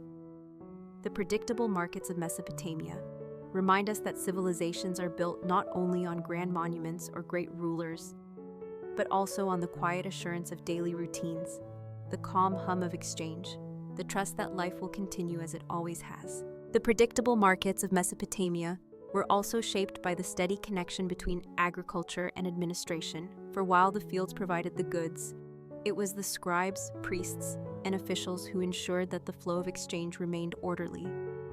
Agriculture in the Fertile Crescent was regular because of the rivers, and markets were regular because of the scribes who wrote down promises, the priests who safeguarded weights and measures, and the officials who enforced fairness. This combination of natural rhythm and human oversight created an economy that did not rely on surprise, but on continuity. Every harvest produced grain, every shearing produced wool, every pressing produced oil, and every season these goods were brought to town to be exchanged in familiar ways. A farmer who carried barley to a market in Ur knew that his grain would be measured on scales identical to those used in Babylon, that the price in silver would be recorded, and that the contract would remain in the temple archives. This confidence allowed farmers to plant year after year with the assurance that their work would be rewarded. For herders, the system was the same. Sheep and goats provided milk, wool, and hides, and these products flowed steadily into the markets, filling the stalls with baskets of fleece and jars of clarified butter. Wool especially became a major export, spun into textiles that were shipped to distant regions. Yet even this trade was regular and predictable, with contracts setting delivery dates and weights. The same was true of artisans, whose pottery, tools, and ornaments were produced in workshops that passed skills from one generation to the next. These goods too entered the markets with steady rhythm, not as novelties, but as necessities. Foreign merchants adapted themselves to this predictability, for Mesopotamia's rules made trade secure. Caravans arriving with copper, lapis lazuli, cedar wood, or incense did not enter a chaotic bazaar, but a structured market where weights were checked, prices agreed, and scribes recorded every detail. Even distant goods thus became part of the same system, folded into the slow and steady rhythm that defined Mesopotamian life. The predictability of markets was visible even in their physical arrangements. Archaeology reveals streets lined with stalls, courtyards where animals were tethered, and storehouses linked to temples and palaces. These were not temporary spaces, but permanent ones, designed to handle a continuous flow of exchange. Each space was used again and again, becoming familiar to the people who gathered there. Markets were not only for trade, but also for community, for in their predictability, they became places where people met, shared news, and maintained social ties. The markets functioned as nodes of connection, and because they repeated without interruption, they gave society a stable backbone. For the ordinary person, the predictability of markets meant security. A farmer could plan his planting with confidence that grain would sell. A herder could plan breeding with confidence that wool would be bought. A craftsman could shape pots with confidence that buyers would come.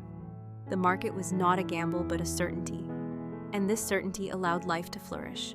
When we reflect on the predictable markets of Mesopotamia, we see that their importance lies not in drama, but in their quiet assurance, their ability to provide stability to a civilization that depended on order.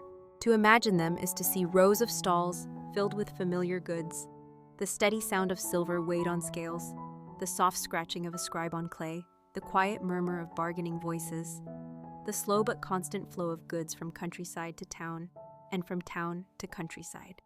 Nothing sudden, nothing loud, only repetition and continuity. And it was this repetition, patient and steady, that sustained Mesopotamian civilization for centuries, reminding us that predictability is itself a form of strength. The predictable markets of Mesopotamia endured because they rested on foundations that connected every layer of society, from rulers and priests to farmers, herders, and craftsmen. Each person knew their role in the cycle of exchange, and each person depended upon the markets repeating their functions without disruption. Kings collected taxes in the form of barley, oil, or silver. Temples received offerings that they redistributed, and families brought their surplus to stalls where it was weighed, valued, and traded. This slow but steady circulation of goods gave Mesopotamian society a rhythm that was as dependable as the flooding of the rivers. Markets were not events to be anticipated with excitement, but certainties woven into the pattern of life. A farmer rising before dawn to bring barley to town did not question whether there would be buyers, because there always were. A shepherd leading sheep through dusty streets to be sold did not wonder whether wool or milk would be wanted, because demand was constant. Craftsmen shaping pottery or metal tools did not fear being left without customers, for the markets made space for their goods year after year. This continuity was possible because of the careful systems that Mesopotamia developed. Weights and measures were kept consistent, contracts were written and preserved, and debts were monitored by scribes who ensured that obligations endured. The market was thus more than a place of barter. It was a structure of trust reinforced by writing, law, and tradition. People could plan seasons ahead, knowing that the same exchange would be honored, and in this planning lay the predictability that sustained society. Temples added further stability by functioning as storehouses, banks, and even regulators. They safeguarded surpluses, loaned silver or grain, and guaranteed fairness in transactions. Their presence gave spiritual legitimacy to economic life, binding religion and trade into the same rhythm. Palaces contributed as well, organizing labor for large projects and redistributing goods collected through taxation. In this way, the predictable markets were linked to the political and religious heart of Mesopotamian life. Yet despite this connection to great institutions, it was the ordinary rhythm of people's labor that truly defined the markets. Year after year, peasants plowed the fields, herders tended flocks, women spun wool into textiles, and artisans shaped pottery. Their work flowed naturally into the markets, where exchange occurred without surprise. The goods themselves were predictable, for barley, wool, oil, and pottery were staples of daily life, and their steady presence filled the stalls. Foreign trade added variety, but did not disturb the rhythm, for copper, cedar, lapis lazuli, and incense were folded into the same system of weights, measures, and contracts. Even exotic items became routine once they entered Mesopotamian markets. To picture such a market is to see rows of stalls shaded from the sun, scribes seated with tablets, balances weighing silver against grain, merchants pouring oil into jars, women trading textiles, and animals tethered nearby. The sounds were muted, the movement steady, the order familiar. Nothing changed suddenly, nothing startled, for everything followed rules that had been in place for generations. The predictability of these markets created a sense of permanence, a quiet assurance that life would continue as it always had. And when we reflect on their legacy, we see that their strength lay not in excitement, but in repetition, not in innovation, but in the steady hum of continuity. The predictable markets of Mesopotamia remind us that civilizations are built on routines as much as on revolutions, that it is the quiet assurance of daily exchange that sustains life across centuries. The predictable markets of Mesopotamia endured across centuries because they provided more than the exchange of goods. They created the steady framework upon which entire communities relied. In a land where the flooding of rivers determined harvests, markets became the extension of that natural rhythm, turning cycles of agriculture into cycles of trade. Every time the Tigris and Euphrates delivered fertile silt to the fields, barley and wheat would grow in abundance, and every time those harvests came in, the markets filled with baskets of grain measured carefully on balances overseen by scribes. This was not a matter of chance, but of expectation, for everyone knew when the harvest would come, and everyone knew the markets would open in the same way they always had. The predictability of the markets also reflected the integration of law and religion into daily life. The Code of Hammurabi and similar regulations ensured that weights and measures were consistent, protecting buyers and sellers from fraud. Temples and palaces acted as guarantors, not only watching over contracts, but also storing surpluses and redistributing them in times of shortage. These roles added to the confidence people placed in the markets, for they knew that their labor would be fairly measured, their debts recorded, and their agreements enforced. This assurance allowed farmers to cultivate with certainty, herders to tend flocks with patience, and artisans to create their goods without fear of wasted effort. The goods themselves added to this sense of constancy. Barley was always the staple, wool always spun into textiles, oil always pressed from sesame or dates, pottery always shaped from clay. These items defined Mesopotamian life, and their regular appearance in markets made commerce as natural as the turning of the seasons. Even foreign items, though rare, entered this rhythm. Copper, timber, and lapis lazuli from distant lands were recorded, weighed, and traded with the same procedures, becoming part of the same quiet order. Merchants learned to trust that contracts written in cuneiform would hold, and caravans adapted to the pace of Mesopotamian exchange. What might have seemed exotic elsewhere became predictable within these markets, where every good, near or far, was subject to the same calm structure. The markets were not simply economic but also social centers. People gathered not only to buy and sell, but to share news, arrange marriages, settle disputes, and confirm alliances. Because the markets returned with such regularity, they provided continuity for community life as well. Families returned to the same stalls, generations met in the same spaces, and scribes trained apprentices who would one day inscribe new contracts on clay. In this way, predictability was transmitted as tradition, becoming more than an economic habit, but a cultural inheritance. To imagine such a market is to picture a broad street shaded with woven mats, stalls lined with jars of oil and baskets of grain, animals tied quietly in courtyards, and scribes pressing styluses into clay tablets. It is to hear the low murmur of voices bargaining in calm tones, the clink of silver weighed against barley, the rustle of wool being unrolled, the sound of children watching their parents trade. Nothing rushed, nothing surprising. Only the same steady repetition that sustained society. When we reflect on the predictable markets of Mesopotamia, their significance lies not in dramatic innovations, but in their stability, their ability to provide certainty in a world that could often be uncertain. Floods might vary, rulers might change, but the markets remained, offering continuity across centuries. Their legacy is a reminder that civilizations depend as much on the quiet hum of daily routine as on great monuments. That predictability itself can be a foundation as strong as stone. The predictable markets of Mesopotamia, though quiet and ordinary in their daily function, represented the very framework of life in the ancient cities of the Fertile Crescent. Their constancy gave shape to society in ways that went far beyond the simple buying and selling of goods. They structured time, organized labor, and created bonds of trust that stretched across families, towns, and kingdoms. The fact that they were predictable was their greatest strength, for people could rely upon them in every season, through times of plenty and times of shortage alike. Farmers who sowed their barley did so with the knowledge that markets would open to receive their harvest.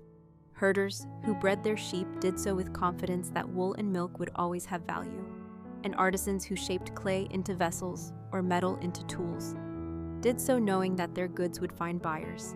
The rhythm was continuous, carried forward by institutions and traditions that ensured that what had worked yesterday would work again tomorrow. This continuity was supported by the careful regulation of weights and measures, the recording of contracts, and the enforcement of laws that left little room for dispute. Scribes pressed every agreement into clay tablets, and once dried or baked, these records preserved obligations across months and years. A debt of silver or barley could not be forgotten. A contract for delivery could not be ignored, and in this permanence lay the reliability that gave markets their stability.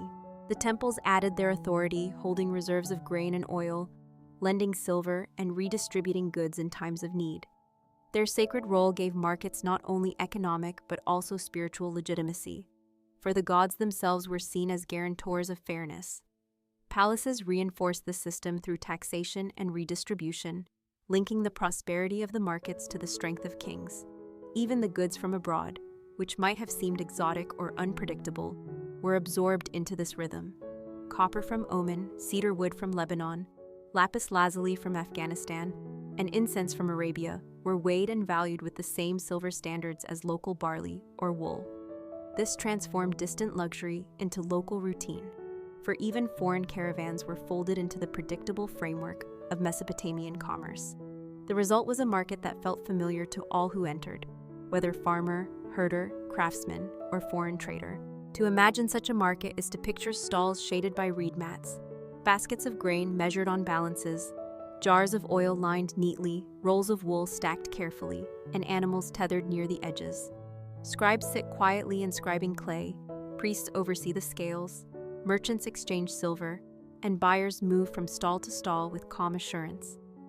The air is filled with low voices, the sound of grain pouring, the occasional bleating of sheep, and the clink of metal on stone weights. There is no rush, no surprise, only the steady pulse of exchange. This steadiness made markets more than economic spaces.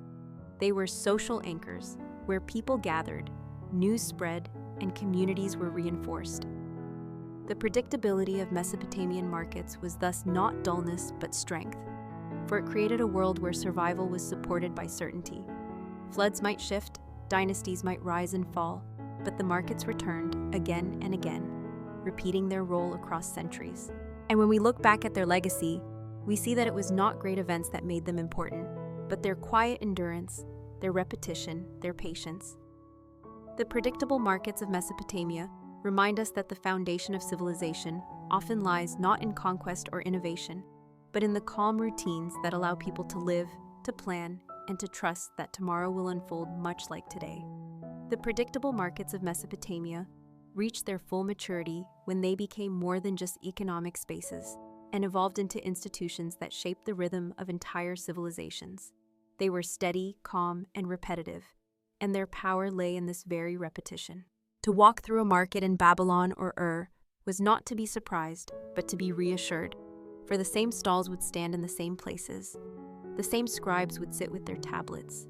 The same silver would be weighed on the same balances, and the same goods would fill the air with familiar smells of grain, wool, and oil. It was this sameness that allowed people to trust that a life could be built on stable foundations.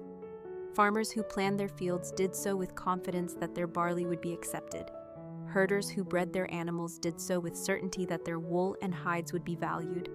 And artisans who spent months shaping pots or weaving cloth did so knowing that their labor would not be wasted. This trust spread across generations, passed from parent to child, until predictability itself became tradition. The markets were supported by the great institutions of Mesopotamia, for temples acted as regulators and storehouses while palaces acted as collectors and redistributors. Priests safeguarded weights and measures, scribes recorded debts and contracts, and kings ensured taxes were gathered in predictable forms. Each institution reinforced the others, and together they created a web of stability that held the economy in balance. Even the great codes of law, inscribed on stone and clay, were designed to preserve this predictability by punishing fraud, ensuring fairness, and mandating honesty in trade. Foreign merchants, who might have expected chaos, instead found themselves folded into this structure, their goods treated with the same careful measures as local ones. Copper, lapis lazuli, cedar, and incense entered the system quietly, losing their exotic aura as they became part of the routine. In this way, the markets expanded without ever losing their order, absorbing the far reaches of trade into the calm pulse of Mesopotamian exchange. What truly distinguished these markets was their endurance. Floods came and went, dynasties rose and fell, empires expanded and contracted, but the markets remained. They were not disrupted by the drama of history, for their foundation was not in spectacle, but in routine. Each day that a scribe pressed a stylus into clay, each day that silver was weighed, each day that grain was poured into baskets, was another thread in the fabric of continuity.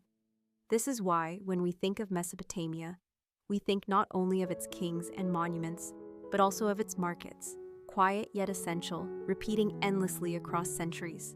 To picture them is to imagine rows of reed-shaded stalls, jars of oil stacked carefully, woolen textiles folded in neat piles, animals tied patiently nearby, and people moving slowly through familiar paths. It is to hear the steady murmur of bargaining, the clink of silver against stone weights, the scratch of styluses into clay, the soft footsteps on dust. Nothing sudden, nothing loud, only the hum of continuity. And when we reflect on their legacy, we realize that the predictable markets of Mesopotamia were as vital to civilization as the rivers that nourished its fields. They offered not brilliance, but stability, not surprise, but certainty.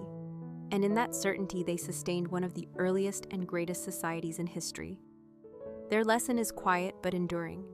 That civilization depends not only on innovation and conquest, but on the calm repetition of daily life. on the trust that tomorrow will look much like today. Thank you for choosing to spend your time with Sleep Whisper. When you wake tomorrow, may your day be filled with luck, calm, and success in all that you do. We'll meet again tomorrow night here at Sleep Whisper. Until then, rest well.